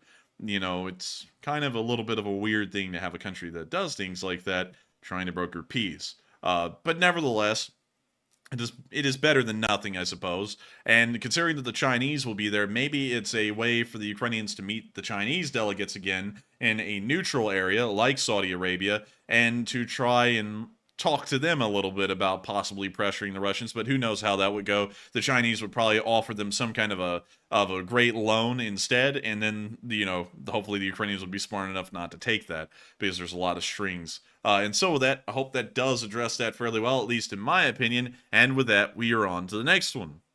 All right, and with that being said, we are moving back to our Super Chat questions. And with that being said, our first one goes to Cindy Mitchell, who puts in a very generous $20 donation. And thank you very much, Cindy, for that support. And hello to Nana and Tuck. And she said, send it to the chat, Sir Matt. And thank you so much for the support, and thank you for once again being here with us tonight, and of course supporting this channel and helping us to keep this thing running. I'm not going to lie, Matthew. I started feeling pretty bad about 30 minutes ago. Oh, really? Yeah, I've got like a stuffy nose, and I'm kind of feeling like just like beat and worn out. Like, you know, man, like, that cough is like flaring up on me, but I'm trying to hide it the best I can. But that's why I'm cutting my statements kind of short. Man, I don't know if I'm actually coming down with the bug at this point or something. You know, I'm sure this will probably just blow over by tomorrow because that's how it's gone almost all the time for about the past month and a half or so. But still, folks like you, Cindy Mitchell, being around, long-time viewers that still enjoy this channel and still wave the flags of the LSA and support us and help us to keep this thing rolling makes it worthwhile. It makes me feel happy to be here. Although I'm not really feeling that top notch, but I do thank you so much once again for you and Tucker being here tonight, and we will make sure to grab a live chat in y'all's honor. And so thank y'all so much once again for supporting this channel and being here with us tonight. And what do we got for a live chat? And also, I saw Barry Badrin say, "Nah, you good, fam." Man, that's the attitude. I'm telling you, that's the way I'm approaching this entire situation. I'm just telling myself, "Nah, you're good. Go for it." And I just go right to work. And that's the only way to handle it. Don't go lay on the couch. Who lays on the couch? Well, you but did. anyways, That's moving why on. we canceled like 3 streams. Oh, come on, man. That's why we canceled like 3 or 4 streams for that reason. Come on. But anyways, moving on to that live chat question that goes in honor of Cindy Mitchell's super chat. It goes to Brett Smashy, who says, "What's the cost difference between ATACMS and Storm Shadow?" The cost difference is actually, from what I understand, a few $1 million. But let me make sure. Storm Shadow cost $3 million. ATACMS cost. So, yeah, about $1.5 million price difference. So the Storm Shadow, while doing the same thing, is about the price of 2 ATACMS missiles. So you can see that the cost efficiency there, which is a key in war, is to be cost efficient. It's not really there. It's actually far more expensive to use the Storm Shadow than it is to use an ATACMS. And also, before we move on from that live chat, and that also explains why the Ukrainians really want the ATACMS, is because you can do more with less money. Someone asked in the live chat, and it was Tom Exman actually, who is an old guard of this channel. He said, "Why don't you take a few days off a week like you're planning?" Well, it's really hard to do that in practice. I'm not even going to lie with y'all. I would love to do a little bit of a rollback and actually have a little bit more free time before we begin law school pretty much next week. But the problem is that my mind won't let me do that when I take days off, because I sit there and I don't really know what I'm doing anymore on days off. I've done this so much, and it's been a part of my life for a whole year and a half, that when it comes around to 5:30 at night, I have to go onto my normal schedule of getting to work and getting this thing ready to go on air. And then when 9 o'clock rolls around, I'm always monologuing. I monologue for nearly 2.5 to 3 hours every single day now. And I've been doing that for 527 days. And it is so hard once you get into that routine of just being this busy doing this thing all the time to just stop doing it, or to even roll back one day. And that's why we only took a Thursday off, and we announced that was going to be a part of rollbacks, and then we didn't roll back beyond that, because I just mentally cannot do it. Because I don't know what to do on those days off. I feel like I have to be getting to work and doing something like that. And even if we feel bad, because, you know, like, and this is something, we don't really talk about much, but every single day we come on here and we sound all hyper and we're joking with each other. Sometimes we're having terrible days and we really don't even want to be joking around or laughing or anything like that. But we come on here and do it because that's what we do and we're just used to it. And I couldn't really imagine it being any other way. So that's kind of why we do it. Although, like right now, I'd honestly want to kind of wrap up the stream and make it, end a little early. But nevertheless, I can't do that because I just mentally cannot handle doing something like that, because I would be sitting here for the next hour and going, what am I doing? I'm supposed to be running a show right now, and I can't really run a show because it went off air. I can't just turn the thing back on. But that's why we do it this way. It's a love-hate thing because you suffer through it a little bit, kind of like I am right now, but I wouldn't have it any other way. And so with that, we are on to the next one. I saw Alabama Cajun say Matt in law school lecture suddenly belts out a yeah. Man, I'm going to go in there acting like a clown, man. I'm going to go in there acting like a straight-up clown, ruin my reputation right off the bat, and get Fs on everything from that point forward because the law professor's hating my guts. That's the way I'm going to approach it. But no, seriously, though, I got some law books today. They arrived from Amazon, and I've already started reading one of them because we have to read it before we start. So I'm halfway through the first one. Not that bad. And also I got my torch book and stuff today. It's pretty thick, although it looks pretty cool on the shelf. I got to admit, feeling real important with a law book on the shelf. But the enforcer, I don't think he's gotten his books yet. No, I actually ran into some big problems, you see, because I ordered mine from our university bookstore, and I then found out that it was going to take them 2 weeks for them to get the books here. And by that point, I would actually need the books for sure. And so then I called them, and they didn't pick up the phone, which is kind of normal things for universities, is nobody ever picks up their phone or ever answers your calls. And so I said, hey, I'm so-and-so. I spent this much money, which was $1,300. And I ordered this. This is the order number. And I don't need it to be shipped out. I need to pick it up at the bookstore. Could y'all go and change that for me before it gets shipped out? They never picked up the phone, and instead, at the very crack of dawn the next day, they went and shipped the books, the ones that they had, and then the other ones still haven't shipped yet, and that's about half of them. And so, of course, fun times ahead. I probably will not have my books until the day of law school when we actually begin the classes. So I'm having a really fun time over here with my books. And I would, of course, like to thank the university bookstore for not returning my call, or apparently even listening to the voicemail that had been on their system for 4 hours before they closed, and also was on the voicemail system that morning when they decided, hey, let's just pack up the books and ship them out instead of listening to the voicemails. Absolutely. You can't read my book, Marion, because we're in a different section. So apparently they saw we were brothers. We had the same last name. So they put us in different sections, probably on purpose. But, can't share books, sadly. Man, they're treating us like the Sullivan brothers, They can't be in the same place because if one of them dies, there's going to be none left for the family. But anyways, with that, I hope that addresses all that fairly well. And with that, we are on to the next one. All right, and up next we have a $20 donation from Peter. And thank you very much, Peter, for the support. Peter. And he says, hi, I don't know the detail, but would it be safe at all for any Ukrainians to visit Saudi Arabia to discuss peace talks, regardless of whether the Russians are there or not? I don't think it would be a two-way trip. And I thank you for the support. And to answer that question, I think it's safe for them. The Saudis only kill journalists. They don't kill diplomats that have been invited there, because that's a bad look. Because that kind of enters a whole other realm. Because you kill a diplomat that was invited to your country by yourself, then nobody's going to come to your country because they're going to be scared that you're going to kill their diplomats. So you pretty much get cut off from the diplomatic world entirely. It was a little bit different with the journalist because nobody really asked him there. He just kind of showed up there, and then they didn't really like him. So they said, hey, come into my office. We have a huge slash that we were wanting to tell you about. It was a huge slash offer. Come on in. And then they, gave him the old slash offer. But anyways, to answer that, I don't think they'll be in any danger going to Saudi Arabia. Yes, it's an OPEC country, but once again, OPEC isn't really a military alliance. It's more so of an economic oil alliance, and, well, an oil cabal is the best way to put it. And it's not like the Saudis are like signing the blood oaths with the Russians that, yes, we must follow through on everything. They really don't. But with that, I hope that does address that fairly well. And speaking of Saudi Arabia for a minute, and things that are silly, Has anyone heard about the line? Let me go see if I can find the line. I'm sure it's visible from space if we find the line. Dang, I don't think it is. Dagnabbit!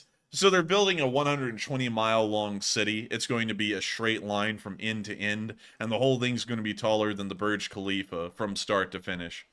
You know, my actual thoughts on that is just a goofy idea, and I think they already ran into financial difficulties where they couldn't even finance building not even a percentage of it. It's just the first part of it, and they already ran into financial difficulties to do that.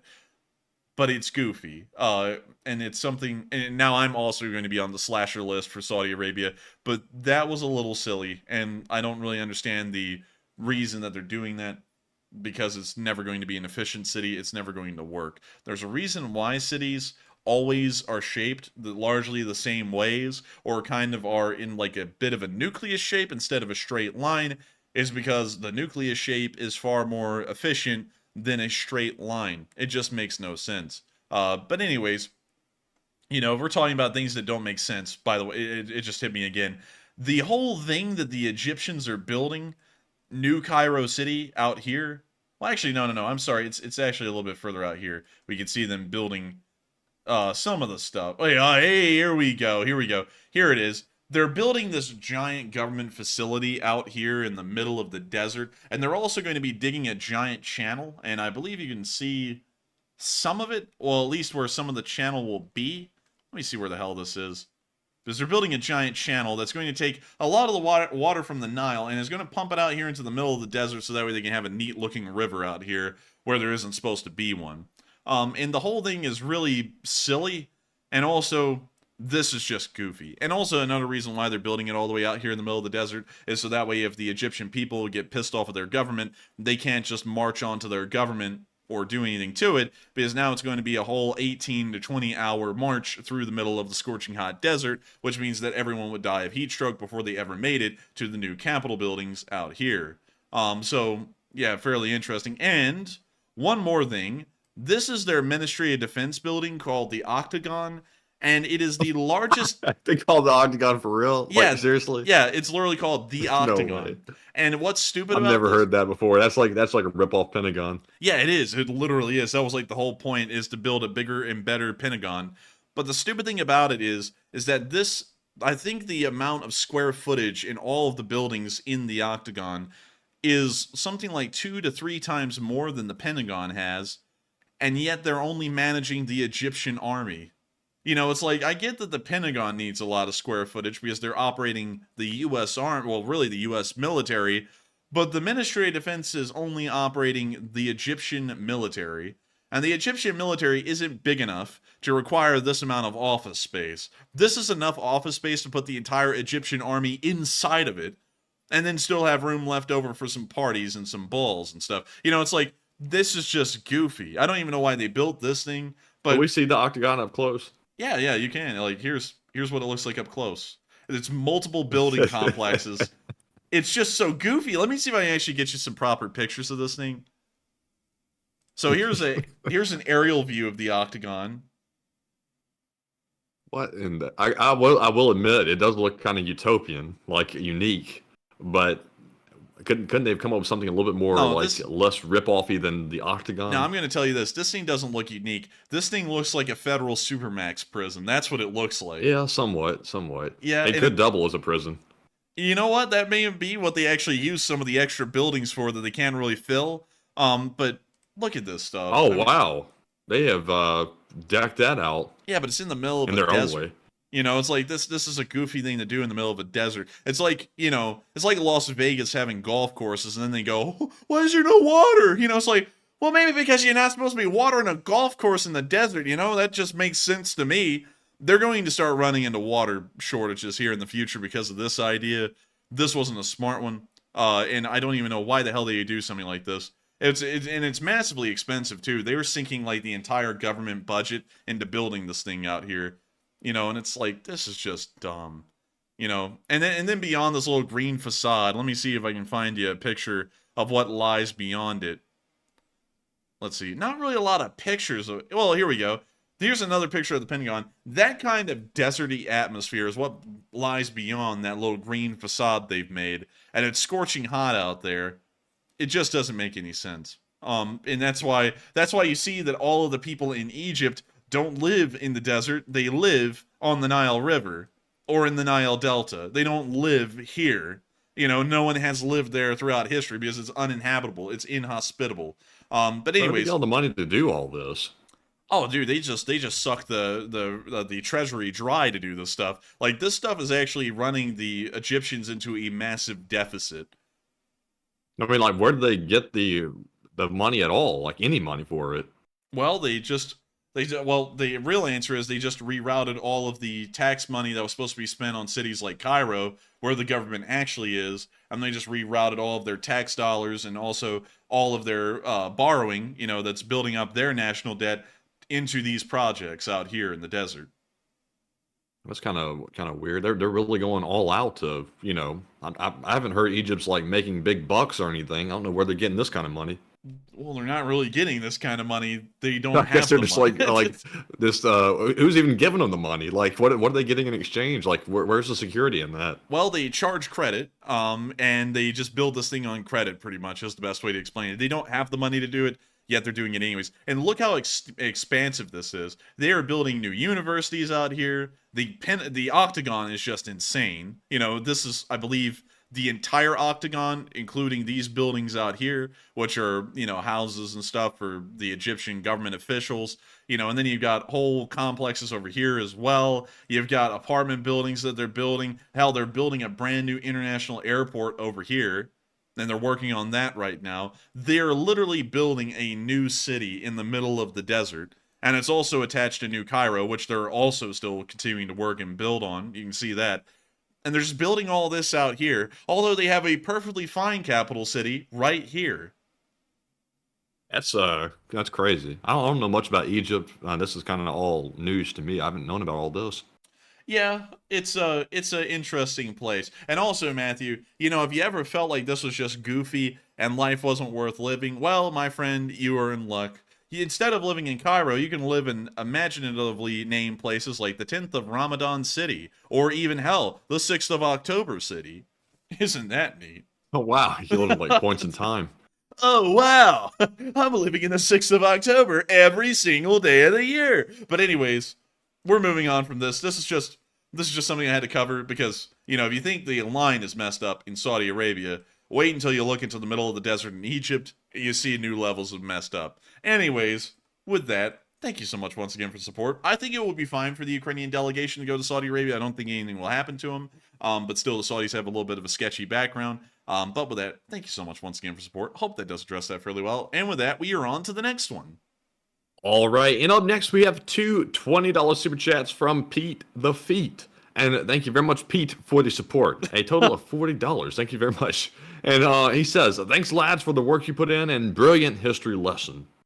And thank you so much for the support, Pete the Feet. And thank you for enjoying the little history lessons. Some people hate them. Some people love them. It's a thing famous to this channel is the rabbit holes. And I can't help it because that's one of the things I know really well is history. So I always have to draw that up because that's something I actually know about. As opposed to the keyboard warrior the other day who in the comments section told me that East Germany was a part of the Soviet Union, which was hilarious because that's just untrue. But I do thank you so much for enjoying the rabbit holes because they are something that I specialize in, is being able to just go off and just talk about random crap and rabbit hole on it for like 10 minutes. But thank you so much once again for support because your support is helping this channel to keep on rolling. You're helping us to keep the lights on. You're helping us to pay the bills. You're helping us to go to law school. You're helping us to do everything in the background that makes this possible. And so thank you so much once again for the support. And with that, we are on to the next one. All right, and the next one goes to Andrea Fed, who puts in a $20 donation as well. And thank you very much for that support, Andrea. And she said, you guys are the best. Your news coverage is unparalleled, and I see a trip to Capella's in your future. Hey! Oh, man, I'm telling you, a trip to Capella's, I'm telling you. And thank you so much for the support, and thank you for sponsoring our trip to Capella's. We will be having one soon, and we always enjoy a little bit of Capella's. It's just good pizza.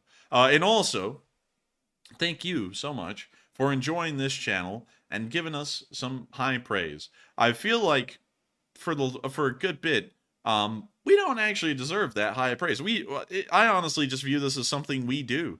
But we are always flattered whenever people have such high praise for us. And honestly, while I sound like I kind of get through the thanks for the appreciation, well, I'm honestly almost always speechless and really don't have the words to come up with to convey to people how blown away I am with the high praise that y'all give us. But I want to thank you so much once again for the high praise and the support, because it helps this channel to keep on running and also encourages us to keep it rolling because people enjoy it. And did they want a live chat, Matthew? And they did not ask for a live chat question. Interesting. And so with that, thank you so much once again for support. I hope that does address that fairly well. And with that, we are on to the next one. But thank you so much once again. All right. And up next, we have a $20 super chat from Old Warrior, who says, D-Day Airborne, decoys rigged with firecrackers. Interesting. And I thank you for the support. I didn't know they were rigged with firecrackers. I didn't know that. And thank you so much once again for sharing that interesting little fact with us. Another interesting fact about World War II is that every single time we were conducting any kind of amphibious landing in Europe, whether it be on Sicily, Italy, France, wherever it may be, we always ended up fooling the Germans into thinking it wasn't the same, it wasn't going to be the landing spot. For example, with Operation Mincemeat, the fake documents that were on the dead body of the homeless guy that we dropped off in Spain said that we were going to be landing somewhere around, I believe it was Cosenza up here, which sounds a lot like George Costanza, or Sardinia over here. Then the Germans moved everyone over into those areas and just took the bait and believed it. And then we ended up landing down here near Syracuse and all the way to Licata. And they didn't even see it coming. They were completely unprepared for that. And then we took Sicily fairly easily compared to what we were expecting. But of course that would change, you know, because the Germans, Matthew, are very smart. They're very intelligent tacticians, Matthew, and you have to give them loads of credit, because after they found out they got fooled in Italy, you know, and they found out that we had completely misled everyone, including Hitler, into believing that we were going to be landing in places we didn't. Then we started to build this fake inflatable army in Britain, and they completely fell for it again, and they thought we were landing at Pas-de-Calais, and then we ended up landing at Normandy, and they didn't catch on to that being the actual landing force until an entire 2 months later, and by that point, it was too late. So, you know, once again, they didn't learn. What can we take from this little historical side note here is that the German tacticians, although being called incredibly intelligent, only looked intelligent because they had the ability of surprise going for them. Beyond that, they may as well have had the intellectual capacity of stones and potatoes, because how in the hell do you get fooled that many times? Every time we misled them, they just took the bait and went with it. They never sat there and went, wait a minute, that doesn't make any sense. How the hell do we always know where they're about to go? You know, these people are more gullible than the folks who watch those TikToks of the family drama shows that are obviously made up every single time, but yet people believe them for some reason. But with that, I hope that does address that fairly well, and thank you so much for sharing that interesting fun fact about firecrackers being given to the airborne guys in the Second World War. And so with that, thank you so much once again. I hope that does address that fairly well, and with that, we are on to the next one. And also, real quick, just had a great idea that if we have a hot take or anything that we say on the stream, rate us with penguins. Like, for example, what the enforcer just said about that rabbit hole. If you like the rabbit hole, 5 out of 5 penguins. Or if you thought it was okay, 3 out of 5 penguins. I think that's a good idea. It's kind of like Rotten Tomatoes, but it's penguins. Angry Penguin, you broke the scale, man. Oh, Nightbot just took it away. Nightbot moited him. They came out and assassinated him. Yes, but I'll give you 5 penguins for that one. But anyways, moving on to our next super chat. We have a $20 donation from Marion Deemer. And thank you very much, Marion, for the support. And she said, more psychological decoys. Slav Ukraine. And I agree, they need to be tortured mentally. Of course, by the confines of the Geneva Convention, which doesn't really cover much about mental torture. Well, it does a little, but not enough. And so with that, thank you so much once again for the support in Santiago. I hope that does address that fairly well. And thank you so much once again for the support and helping this channel to keep on rolling, because folks like you have made it possible. And so with that, thank you so much once again. I hope that does address that fairly well. And with that, we are on to the next one. All right, and the next one goes to Forbidden Doritos, who puts in a $20 donation. And thank you very much, Forbidden Doritos, for that support, and also for your first ever support of the channel. Welcome to the LSA. And he said, chat question, please. And thank you so much, Forbidden Doritos. What flavor is that, by the way? Which flavor of the Dorito is forbidden? That's what's that hot? What's that really hot pepper? That let's see. That damn, what's that pepper? Carolina Reaper. That's man, what it is. Damn, I was struggling. man, that thing be the Carolina Reaper with that Cheeto. Yeah, I forgot all about that guy. Oh my god, that guy would subject himself to actual torture for those videos, and I think he just fell off the face of the earth at some point, didn't he? No, I haven't seen him. Well, we're gonna get this hot dog and we're gonna dip it in ghost pepper with that chili, and then he eats it. And dude, you can literally see his face, like the cells in his body are trying to escape his face. Like, you know, it's like terrifying stuff. But nevertheless, that may be the flavor of Forbidden Dorito that Forbidden Dorito speaks of. But nevertheless, thank you so much once again for the support of the channel to keep on running. I hope you enjoyed that rabbit hole about your name. But thank you so much once again for enjoying this channel enough to support us and help us to keep this thing running. And we'll be putting that towards the chat question fund. And with that, what do we got, Matthew? All right, and the chat question goes to some random jet who says, if a neutral ship is sunk due to the naval blockade, what would happen? If a neutral ship was sunk, that's really on to the nation of the ship holder. Kind of like how the Mexicans in World War II were neutral until the Portreo de Llano was sunk off of the coast of Florida. We actually have pieces of coal that were sent by a viewer that was from the Portreo de Llano. But nevertheless, that is kind of similar. It kind of fell on Mexico to figure out what they would do.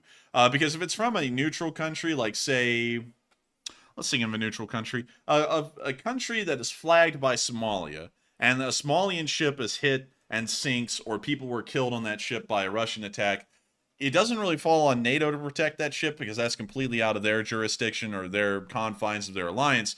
It really falls entirely on Somalia to say, oh, hey, wait a minute, we're going to join the war now, or we're going to do something. So it kind of falls on them. If a neutral country ship is attacked, it falls upon that neutral country to figure out how they'll respond. And really no one else has a right to respond on their behalf. And so with that, I hope that does address that fairly well. And thank you so much once again for sponsoring that live chat. And thank you, Forbidden Dorito, for helping this channel to keep on running. And with that, we are on to the next one. And it does appear a new supporter has entered the chat. A new supporter has arrived. A big thanks to Stan Katz, who put in a 100 Australian Holy moly!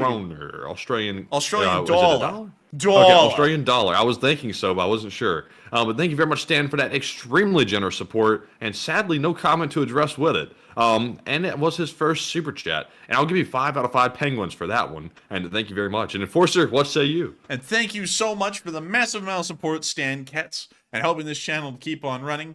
Because support, massive support like that, helps us to keep this thing alive, helps us to eat, helps us to sleep, helps us to put it into the pizza fund. Trying to figure out how to make that rhyme, it didn't rhyme at all. But nevertheless, I got to thank you so much once again for the massive amount of support. And Stan did say something in the live chat. He said, all the best, boys, from Australia. And thank you so much. And all the way from Australia as well. We, oddly enough, Stan, actually have a lot of viewers from Australia. And that's an interesting thing that we've always observed, is that so many of our live stream viewers, and especially a lot in the live chat, are from Australia. And if you are from Australia, let everyone know in the live chat, because I think it's really neat that we have such a large amount of Australian viewers. And I got to thank you so much for being a Lee Spring Army member all the way from Australia. I wonder what parts you're from, because Australia is, of course, huge. And I'm just wondering where. Victoria, New South Wales, Queensland, the Northern Territory, South Australia, or the incredibly ingenuitively named Western Australia. That's kind of like the Western United States. But anyways, where are you from? That's where the Quokkas are from.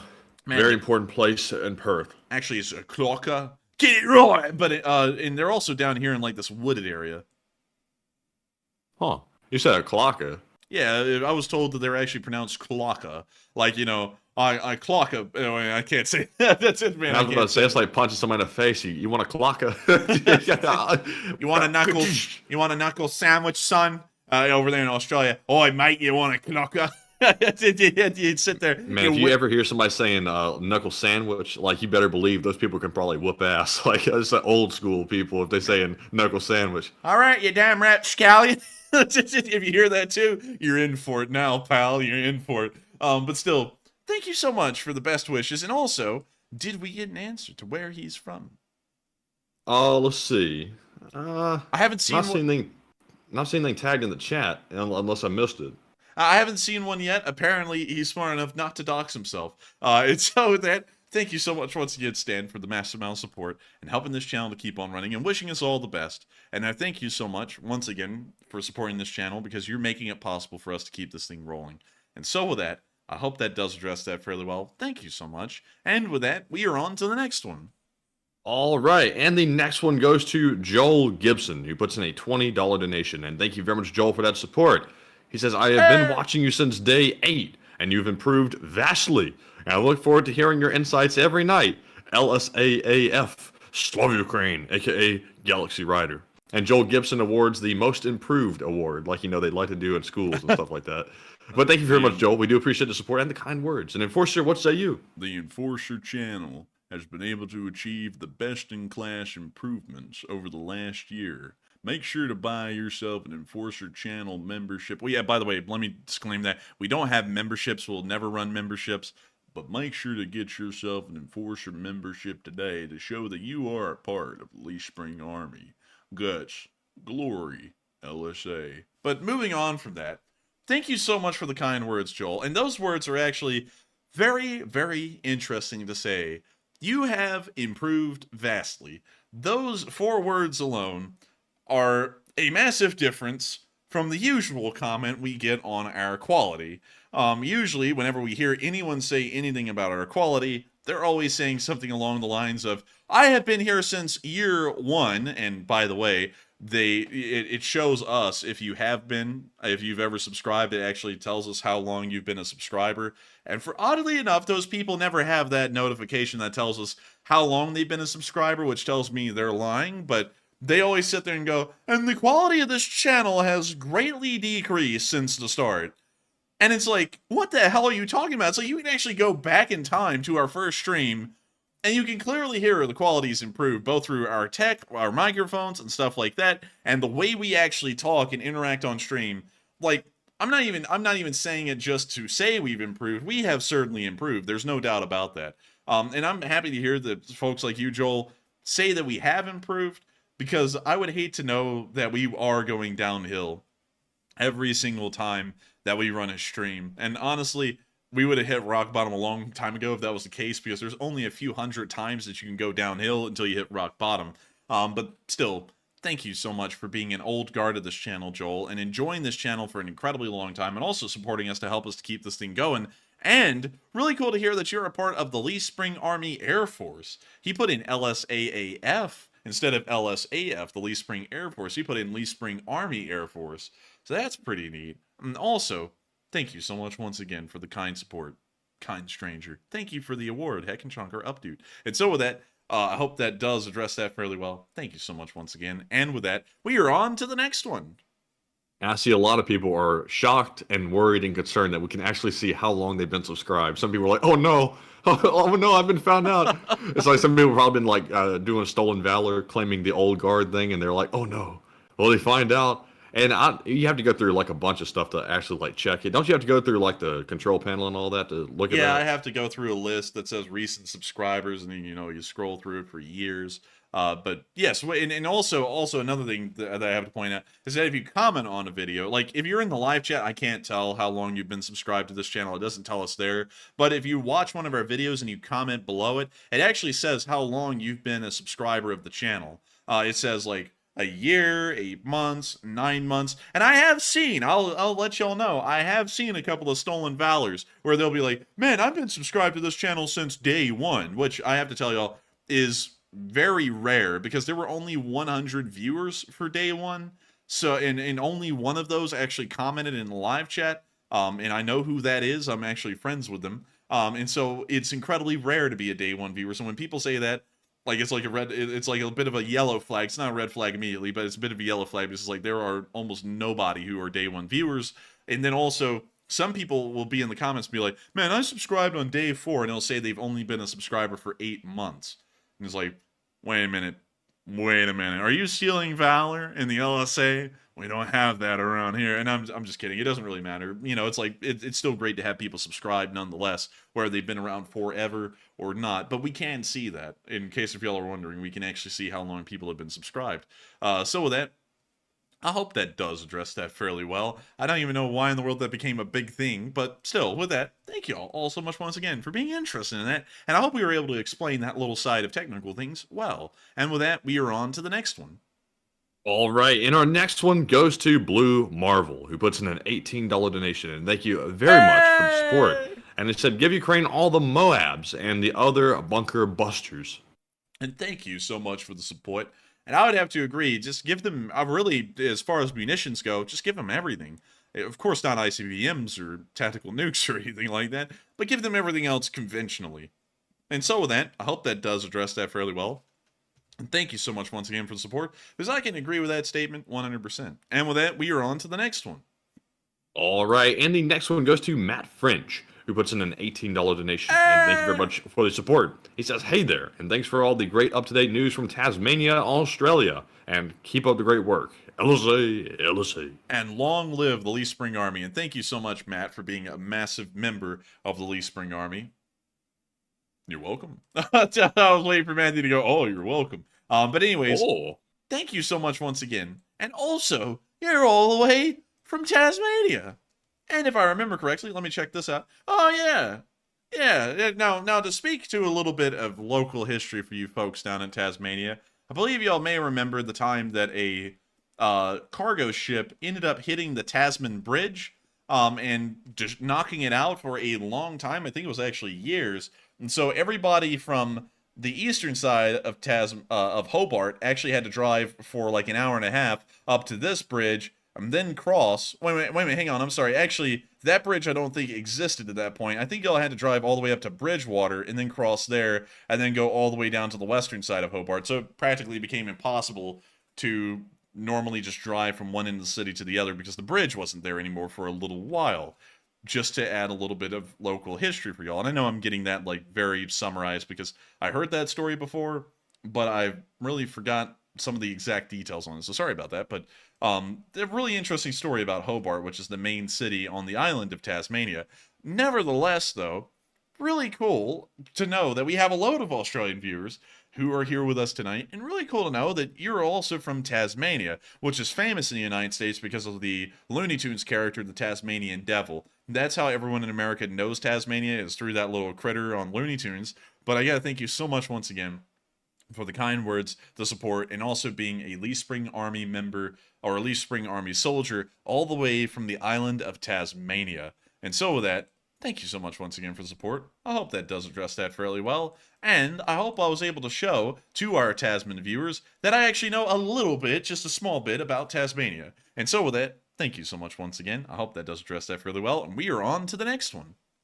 All right. And also, I see some folks saying, I think I was here for a long time and stuff like that.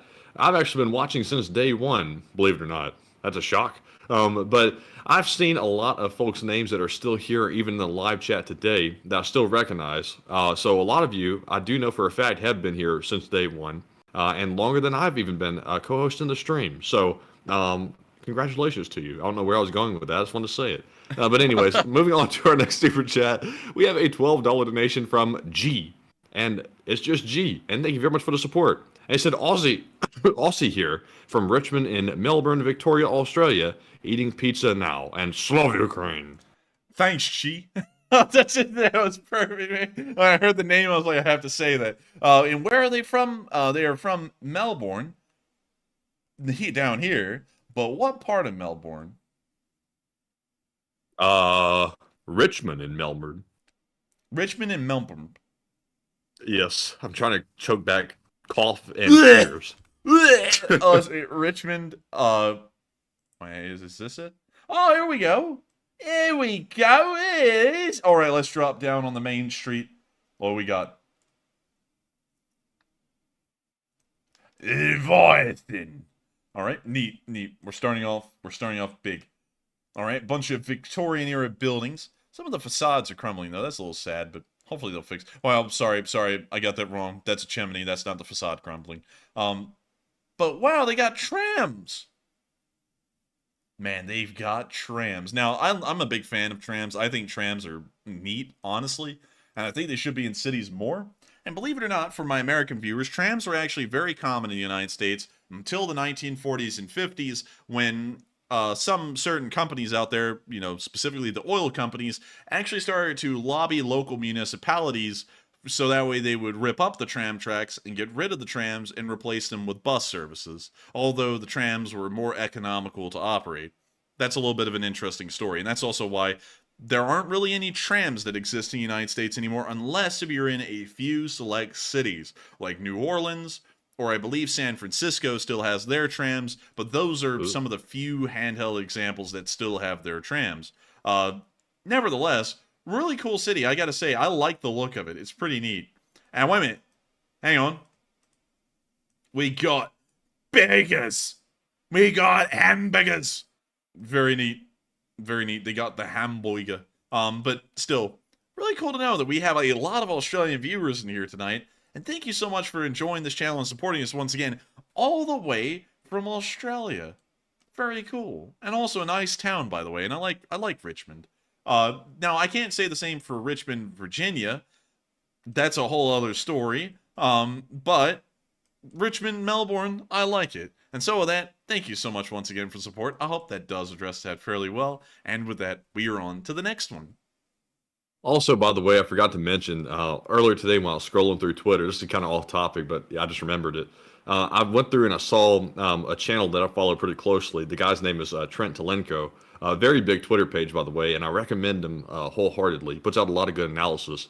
But I saw that he'd put out a post about the Kirch Bridge potentially being attacked, and he said, "Oh my!"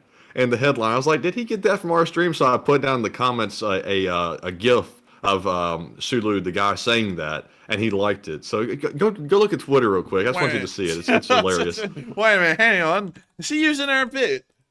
I think the man might be using our bit. Where in the world do you see that? Man, it cracked me up to see it. Now, go to Twitter under a likes tab, and you'll see it. It's the first post under the likes tab. Oh, yeah. Wait a minute. I think he did. All right, hang on. We must get further confirmation on this one here because, you know, like, it's not really spelled in the right way. Like, I would, like, spell it with, like, oh, my. You know, like, with an emphasis on the H's and Y's. But, I mean, that might... Did you see the GIF down below that I put in there? Oh, my.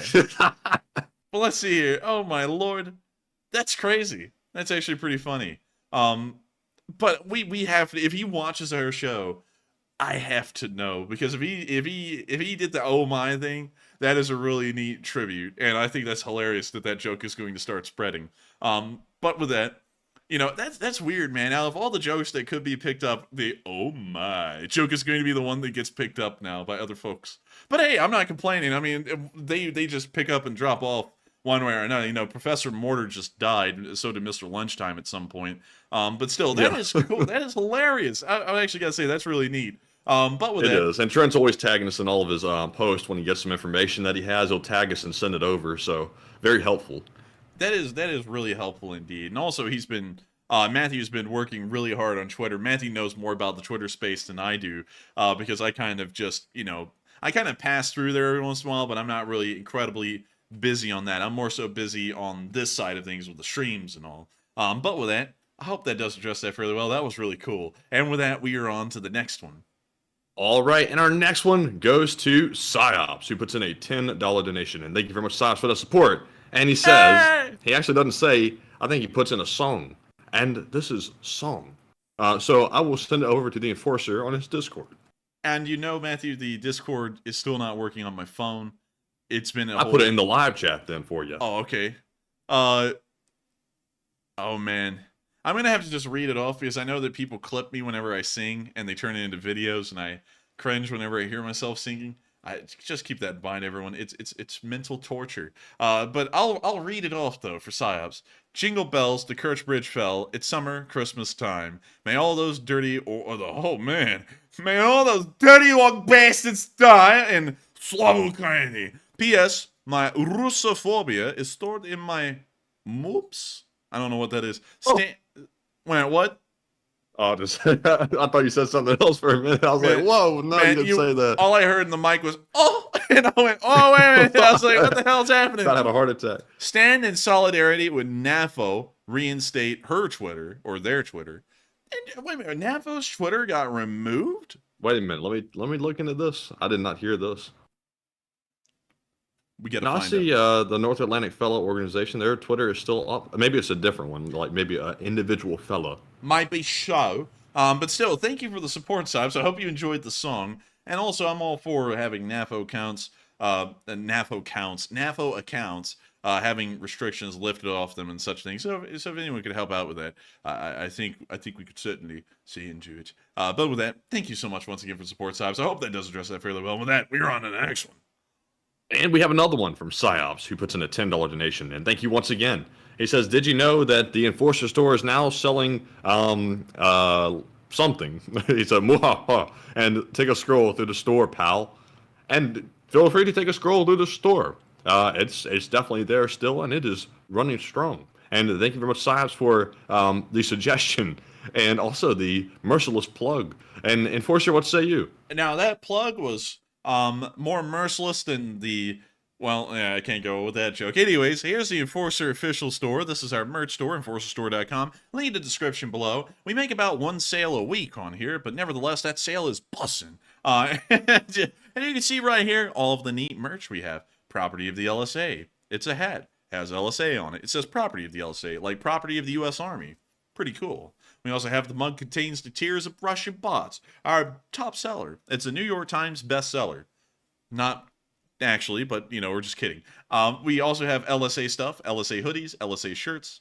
We also have original Enforcer merch stuff with the Enforcer man on it. We have the hoodie, the t-shirt, the mug, the sticker, the Mockingbird sticker, the phone case. I actually have that phone case. That's what I use to show off the folks when they ask, "Do y'all really have merch?" And I pull that out and I'm like, "Yeah." And they're like, "Oh my God." And then also the thermos. So if y'all would like to support this channel and get something cool out of it, you can always come over here. And you can always get this stuff. It's pretty cool stuff, I'm not going to lie. And it helps this channel to keep on running. And so make sure to get yourself some. Just buy 1,000,000 of them, you know? Because that would help us out, you know, financially. But anyway, I'm just kidding.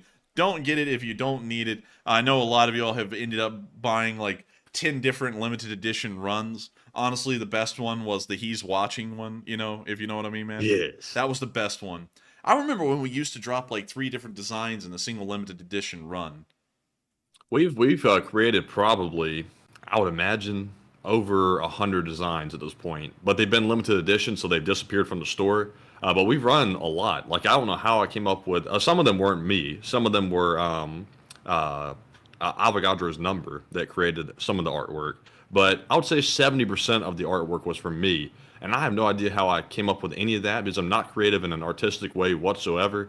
But somehow pulled it together and made some decent looking merch. Now, Matthew, can you find the old shirts that He's Watching is on and put them onto the store, or would that be too much to do right now? You want me to put them on there right now? Yeah, so that way we could just take a look at them and show them to folks. Yeah, I can put them on there, but you know people can actually purchase them if I did that. Yeah, I'm sure no one's going to purchase them. I just want to show them because they were pretty cool looking. Let me, it'll take me like probably 2 minutes.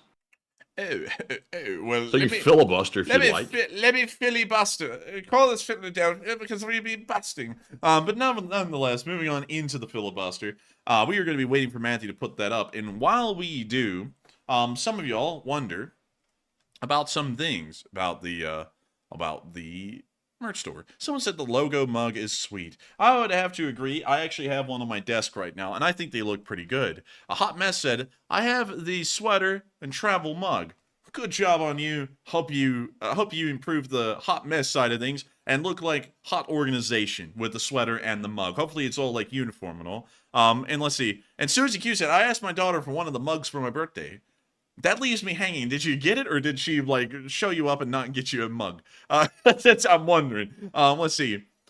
And CME said, I do like the Tears of Russin bots mug, and it's good. I like it. Let's see here. The people are sheep, and the pen they live in only gets smaller by their own choice. All right, cryptic. All right, I like a little bit of cryptic every once in a while. It's like the Freemasons here. And let's see. And I have one with the Enforcer picture and a leaf spring under it. That was actually one of our first limited edition runs ever. That's actually really cool that you have it, because that was also one of our shortest run limited edition runs. And that design was actually created by my mom, of all people, and she gave it to us. She was like, hey, that would be really cool to run as a limited edition thing. And I said, yeah, totally, we will. And then we ran it. And I can't believe you have that one, because that was our second limited edition run ever. And it was really cool to actually run that one. Let's see here. And some other folks. Enforcer Funko Pop. I don't really know what a Funko Pop is. I know some people that have them, but I've never had one personally. That would be pretty neat, though, to have an Enforcer Funko Pop. I just think it would be neat to have different things that have the Enforcer on it. But let's see. Enforcer Matt, can you see when I subscribe? Not right now. You would have to comment on a video for us to see that. And also, it only shows up if you publicly subscribe to people. If you privately subscribe to them, then we can't see it. Let's see here. And then Susie Q said, my birthday is on the... Oh, so it's coming up. Well, happy early birthday to you, Susie Q. And I hope you get a mug. That would be pretty cool. I'm not biased or anything, but that would be pretty neat if you did get a mug. And let's see. And let's see. CB said, we need a talking LSA hamster. That would be pretty funny. I'm not going to lie. If we had one of those hamsters that we just saw earlier and it was an LSA hamster, I would get a good laugh out of that. And let's see here. Let's see here. Just wait. Hopefully Matthew will be able to have that up soon. It takes time. Man, I'm telling you, I'm trying my hardest. If you can't, just let me know. But let's see here. You should run the 1 million stuff again, limited editions. The problem with running things again, though, is I feel like we cop everyone out of it being a limited edition item. You know, because it was limited edition, it was a limited time thing, you know, get it now and it'll be gone forever. And then if we run it again, I feel like I'm kind of like spitting in the face of all the people who got a limited edition product. It's like, well, you thought you got a one of a kind thing that was going to be rare, but now we're going to pump it back out again. That's kind of like why we always never revisit our limited edition stuff. But, you know, a lot of people have been asking for that, and we may do that at some point in the future. Let's see here. Let's see. And Margaret Hamsley said, maybe bring some limited edition things back for a limited time. So a lot of people want that. You know, Matthew and me were actually batting around the idea of just getting all of the limited edition designs and just throwing all of them onto the store for a week or two and just letting everyone go at it for 2 weeks. But, you know, we don't really know how y'all would take that. I mean, we could put that up to a poll if y'all would like to get the merch and all of the limited edition designs again and kind of revisit them. We'd be more than happy to entertain that idea. That would be a pretty interesting one, but it would probably take Matthew a long time to put everything back up on the store. Let's see. I'm making progress. I got 1 more minute and it'll be on the store. All right. And while you're doing that, Matthew, I'm going to save you the time of not having to put this super chat into the spreadsheet. I'll just answer this. Judy McDonough, hopefully I'm saying that correctly, and thank you so much for the support, put in a 20 and said, hi, Enforcers, regarding viewership, you can't really be sure. I watched on someone else's account for a while, and being a new tuber, was afraid to subscribe to anything, and then had to subscribe twice like 6 months later. Heart. And thank you for the support, Judy. And that's true. The system only shows us people who have publicly subscribed as well. And so if you privately subscribe to our channel, you could be a subscriber for a whole year, and we'd never know. But usually people don't change that setting because the default setting is that you publicly subscribe to things. You actually have to go into your YouTube's security settings and then set that to private. So most people just publicly show up as subs. But you are right. Some people get thrown off of accounts and have to get a new one, and then they don't get the credit for being here for as long. And you're absolutely correct on that, Judy. That could be something that shows up that makes it seem like they're new, but they've actually been around for a very long time. And so with that, thank you so much once again for support, and I hope that does address that fairly well. And that's also something that can throw a wrench into the system of knowing exactly how long people have been around. Let's see here. All right, and check now and see if one of them is on the store. It should be. If not, then I think we might be out of luck. And yeah, it's not on the store on my end. Let me refresh it one more time and see. Yeah, it's not on my end, so I guess we'll have to just ditch that idea for now. I'll just send you a picture of it if you want to show it, because I can't get it relaunched, Well, but you yeah, can show it at but the least. Discord, you see, it's oh yeah, Oh. yeah. Actually, you can send it through because I would pop it up on the computer. So yeah, send it on through. Send it on through. Let's see. And while Matthew sits there and sees, someone said, "I love my marbled polecat." Huh, that's neat. Thank you for sharing that, Marcia. I've never seen a marbled polecat, but that does sound neat. Let's see. Hey, do you think one of them will bust out a rap? Nah, I'm not really a musical kind. And also, I'm not really a big fan of rap. Let's see here. If you can dodge a wrench, you can dodge a ball. Oh, that's certainly true. If you can dodge a wrench, you can dodge a ball. But watch out, because some of the balls have wrenches in them. Let's see here. And Barry Badgernath said, the Enforcer, the breakfast cereal. You know, that wouldn't be a bad idea. What if we partnered up with a cereal company and we had an Enforcer cereal?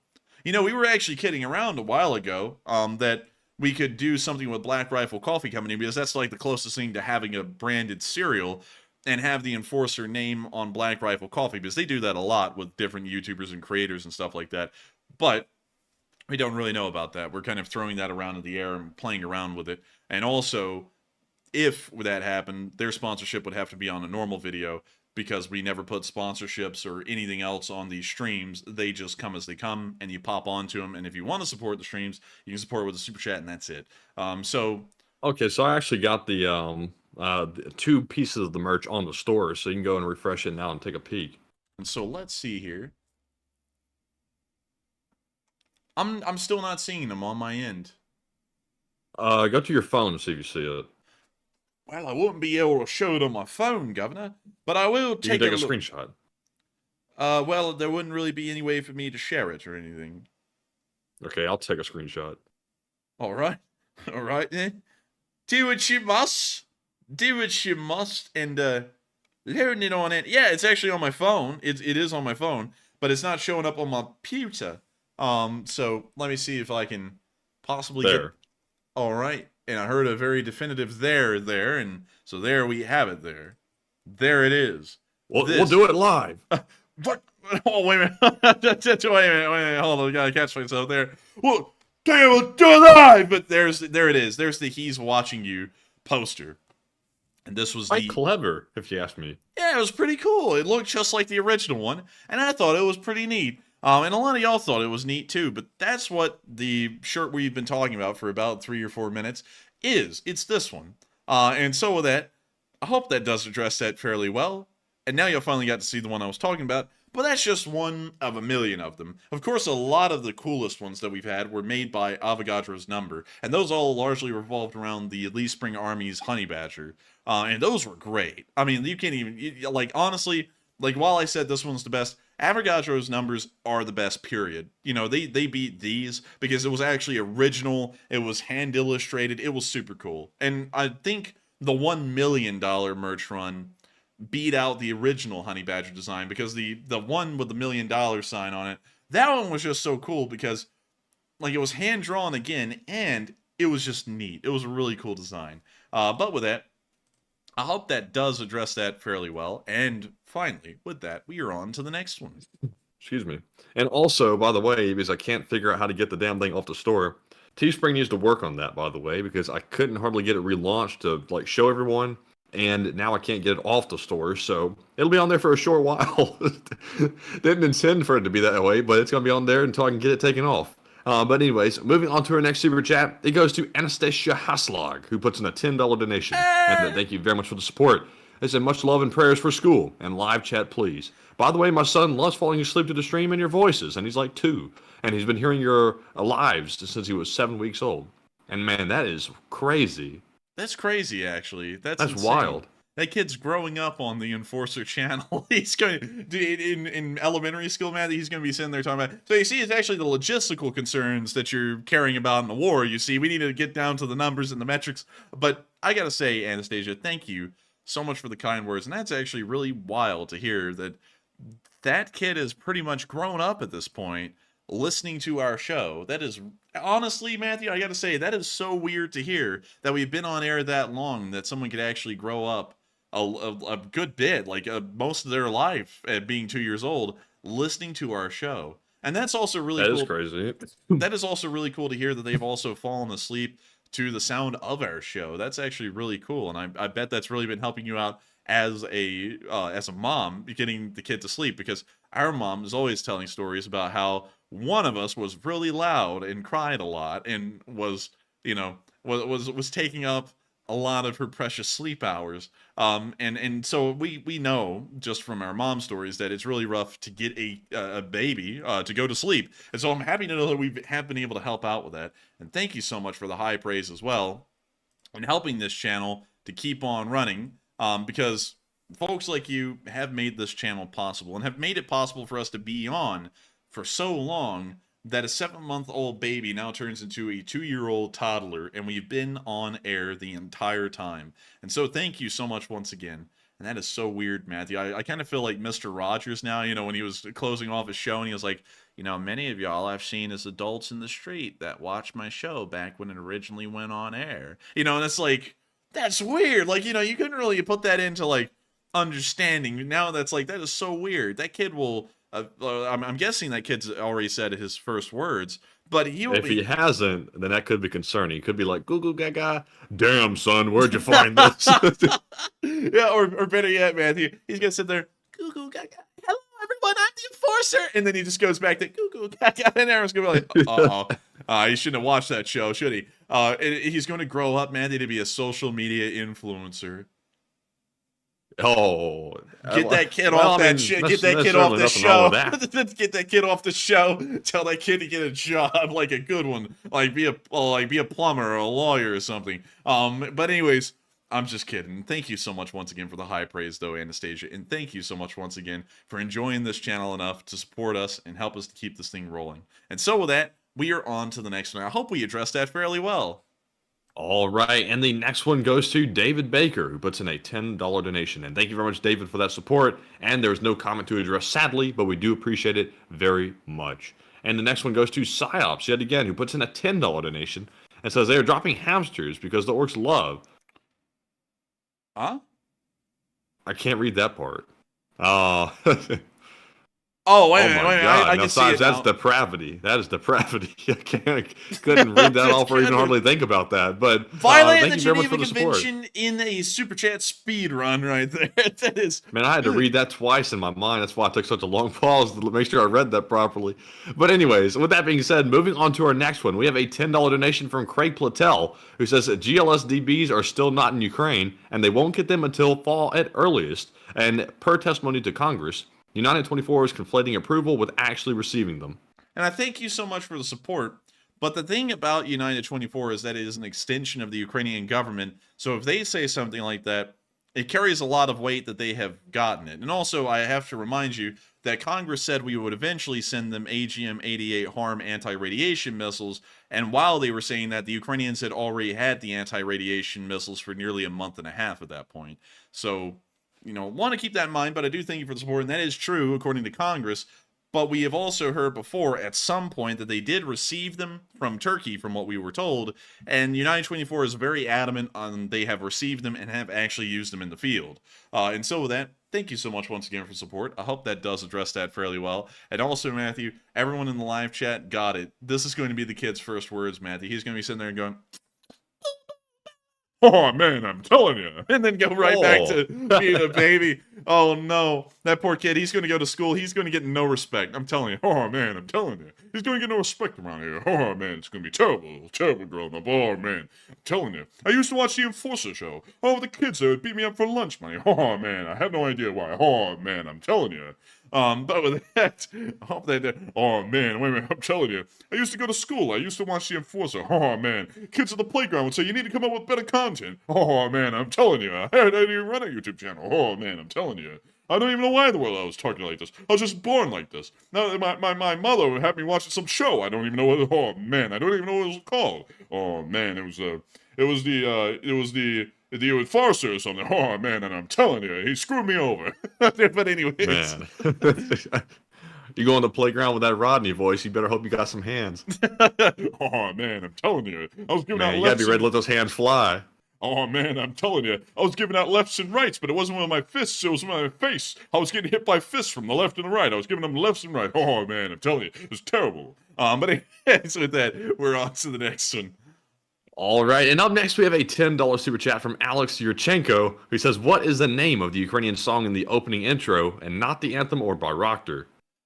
Let's see here. What is the name of that? So, let me really quickly think.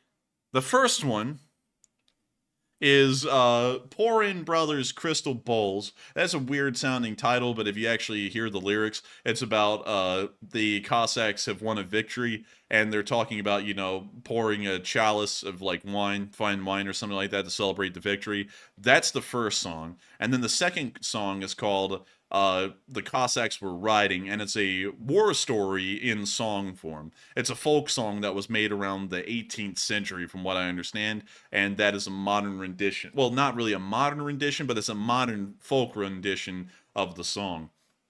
And I thank you so much for asking that, Alex, and I hope that does answer that fairly well. And I think that's something that kind of divides our channel intro from other channel intros, because every live stream has an intro. But one thing I've noticed is that a lot of the channels, really all of the channels, always like to lean into like the modern pop music.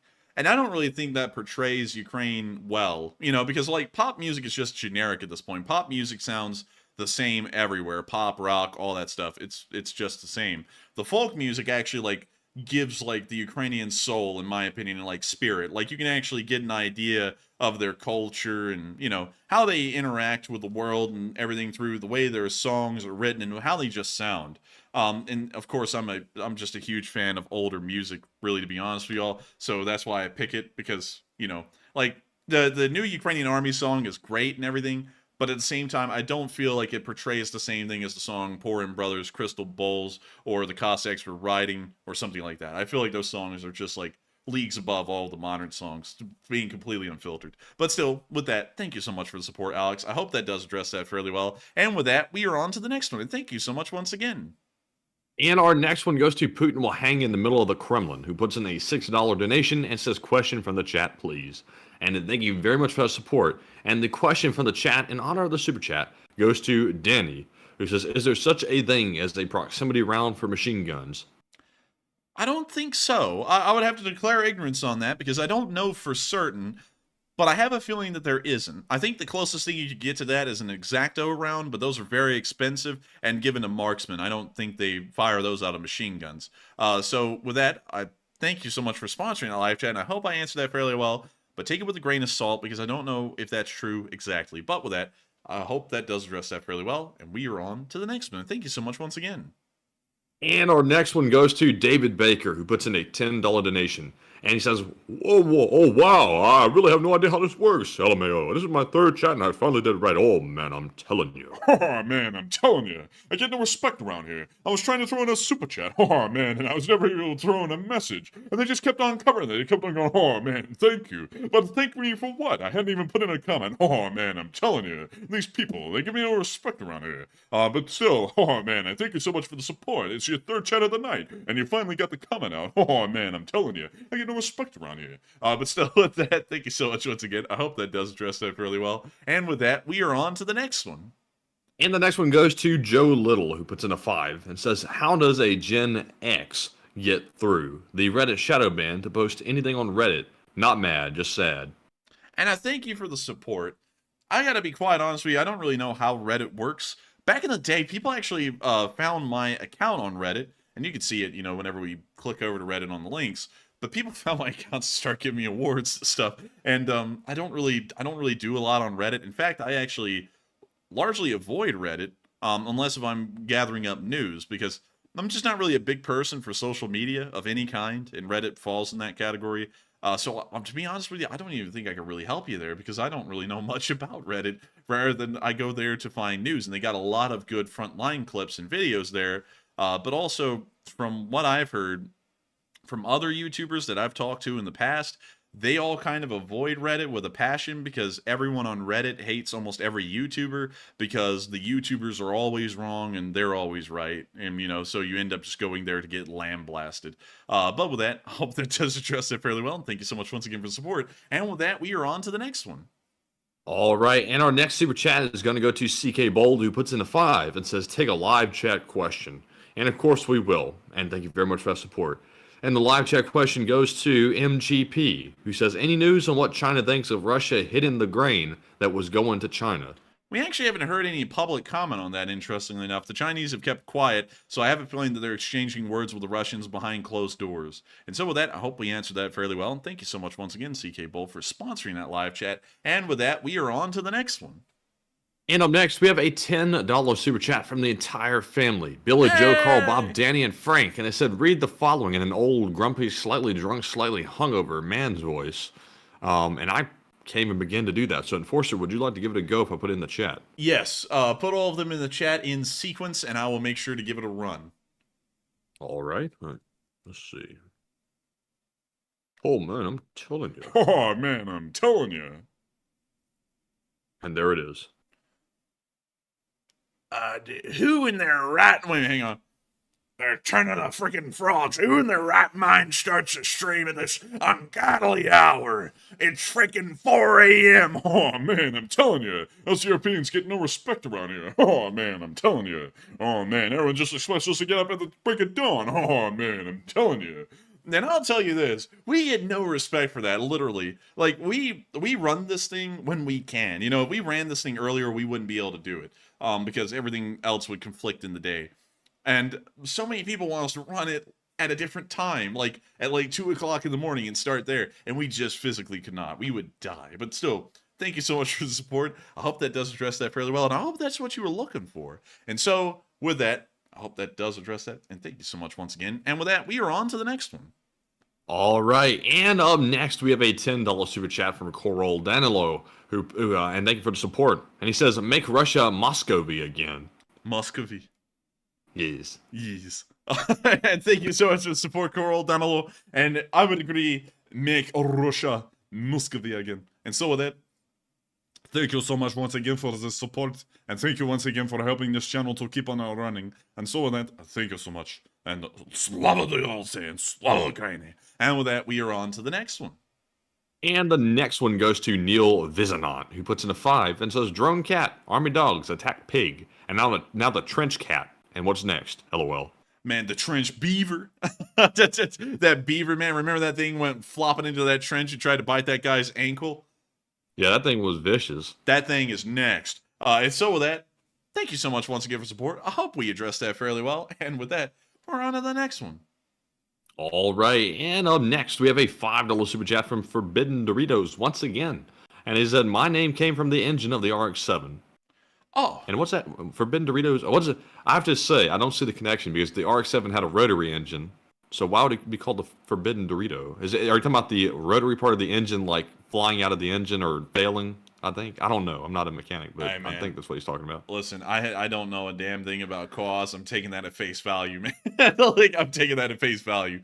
So Forbidden Doritos isn't about a forbidden flavor. It's about a car engine. And so with that, thank you so much for clarifying that for us. And thank you so much for the support and helping this channel to keep on running. And with that, we are on to the next one. Oh, triangle rotor. That was it. I think they were notorious for either blowing up, cracking, or failing, one or the other. So that would make sense. So now I understand your name. But with that being said, we're moving on to our next super chat, which goes to Devin Harris. He says, "I do enjoy y'all legendary random rants. God bless America. Putin and Russia need to take some notes. Power to the people. Slava Ukraine." And thank you so much for the support. In Russia, the power doesn't go to the people because Navalny just got 19 more years for all kinds of stuff. So, oh goodness, dude! Instead of the political chant in Russia being 4 more years, they go 19 years. Period. You know, take it or leave it. But still, thank you so much once again for the support and helping this channel to keep on running. And thank you for the kind words as well, and of course, helping this channel to keep on running. And with that, I hope we addressed that fairly well. And we're on to the next one. And the next one goes to the entire family once again. Billy, Joe, Carl, Bob, Danny, and Frank. And this time they put in a 5. They said, "You've actually already had a rerun of all the lumped to the end of last October, beginning of November. You forgot about that, huh?" What we did? Yeah, remember we put them all back on the store for Christmas. Oh yeah, we did. I forgot about that. I'm not gonna lie, I honestly completely forgot that we did that. So with that, I'm glad you're not gonna lie. Yeah, I'm not gonna lie. I'm not even going to lie. I mean, like, you know, I'm a pathological liar or something. I'm not even going to lie. But still, thank you so much for the support and clarifying that, because now I remember. And so with that, thank you so much once again for support. And we are on to the next one. And the next one goes to, wow. The next one goes to Epic Trains Canada, who puts in a 5. And says, I can't wait till Ukraine reaches the southeast corner of Crimea and smashes through the Kirch Bridge to bits with artillery. And Igor and Surovikin. And Igor and Surovikin. And I hope that they make it down there one day so that way we can watch the Kirch Bridge get disassembled by high explosive. That'll be one hell of a day, and I think that'll be a day to pull out the popcorn and probably the end of the war. And so with that, thank you so much once again for support. I hope that does address that fairly well. And with that, we are on to the next one.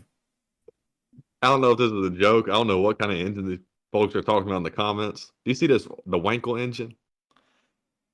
Is that real or is that a joke?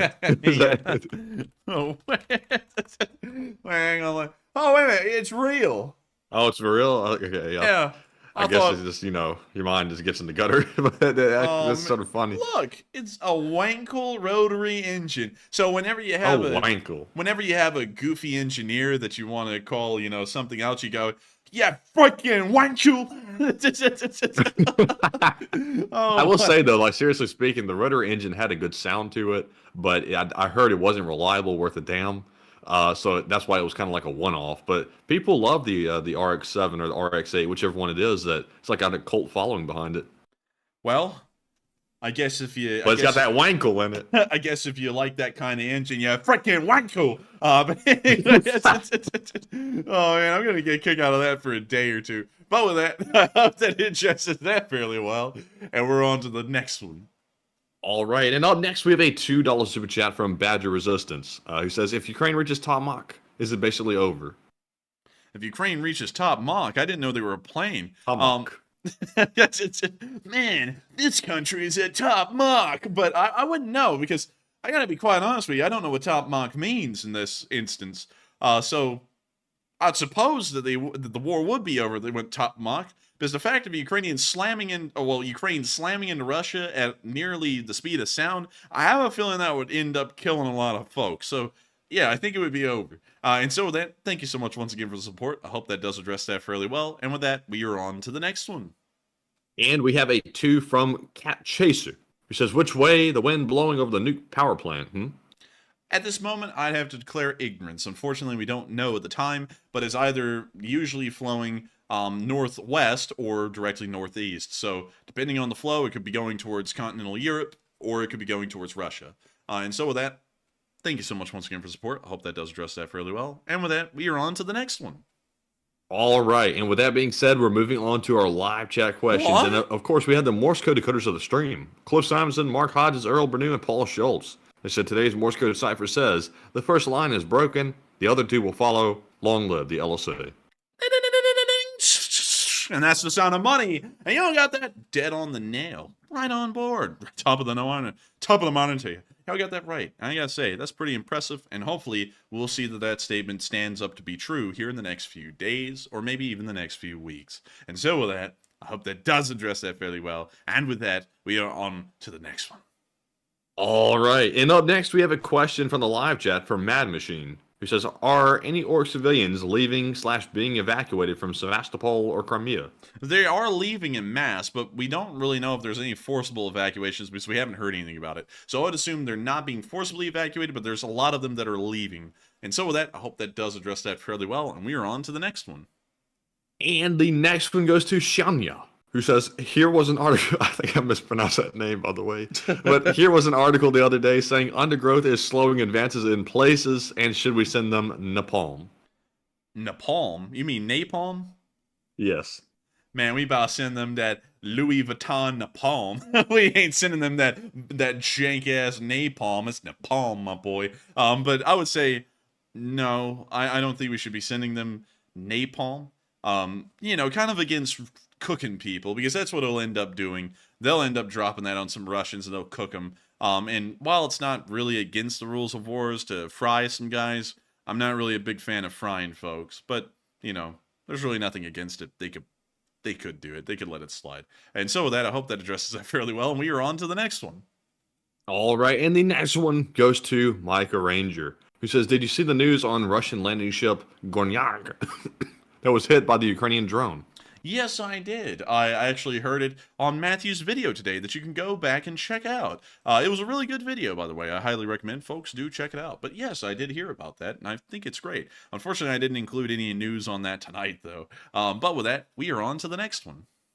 All right, and up next, we have a question from Warren Edgar, who says, is it legal for NATO and allied warships to enter the Black Sea? It is... Man, I'm dying over here. It is somewhat legal for them to enter the Black Sea. That's a tough. But I would say... Yeah, we're ripping ourselves. We're telling ourselves a pirate captain. I would say yes, it's entirely possible for them to do that as long as they don't enter Russian territorial waters, and also with permission from the Turks to pass through the straits. It could be done. And so with that, I hope that does address that fairly well. They could enter the Black Sea. And also, thank you so much for the support, Scott, in throwing in a 10 Australian. And also putting in a Shiba Inu that has a megaphone and also some hotel key cards, and it's yelling, "Good luck!" And I thank you so much for the wishes of good luck, because we certainly need it. So thank you so much once again for the support, and I hope we answered that live chat and that super chat fairly well. And with that, we are on to the next one. And it looks like we have 2 live chat questions left in the spreadsheet, so Enforcer, get ready to do the thing in a minute, but not yet. Excuse me. Our next one goes to Forbidden Doritos once again. He puts in the 5, says, just some cash. And thank you. And thank you for just some cash. Little did he know that the FBI was right on his tail. That wasn't just some cash. That was a tag put onto him by the federal government. But I'm just kidding. Thank you so much for the cash. And thank you so much for helping this channel to keep on running. Because folks like you make this a job for us. And so with that, we are on to the second and last question of the night. All right, and this one goes to Walter A. Lakota Jr. He says, Matt, was the oil tanker a ship? Because if it was an oil tanker, it won't be like Hollywood, as modern oil tankers have a lot of suppression systems on board. I think it was an oil tanker. It's technically a chemical tanker, but I think it falls into that similar category there as far as the safeguards go and everything. So with that, I hope that answers that fairly well. And thank you so much for putting in a good question, Walter. And also, once again, weighing in that merchant marine expertise that you have. And with that, we are on to the final question of the night. And so, who is the lucky last person to put in the lucky last question of the night? And this one goes to Capital, who says, reports that Ukraine abandoned NATO strategy for their familiar Soviet strategies and thoughts. Yeah, they actually did, interestingly enough. They said that right now the Western strategies, or more particularly the American doctrine, wasn't really applying to the frontline situations because those are meant for breakthroughs and then exploitation, which they're not seeing right now. So they're switching back to the Soviet strategy, or more so their former strategy, of mass bombarding the area so that way a breakthrough can be possible, and then they're going to shift back into using American doctrine to break through and then exploit. And so with that, I hope that does answer that fairly well. And it is the end of tonight's stream. I thank everyone so much once again for watching. It's been an absolute pleasure having you all on tonight. And at the peak, there were 8,000 of y'all. 8,000! That's a lot. And if y'all did enjoy... Damn, son, those aren't rookie numbers. Walk with your boys. Walk with your boys. And I gotta say, absolutely amazing. If y'all did enjoy this stream tonight, please make sure to like, comment, and subscribe. Because we run streams like this 6 days a week at 10 p.m. Eastern Time, every single night, every single day of the week.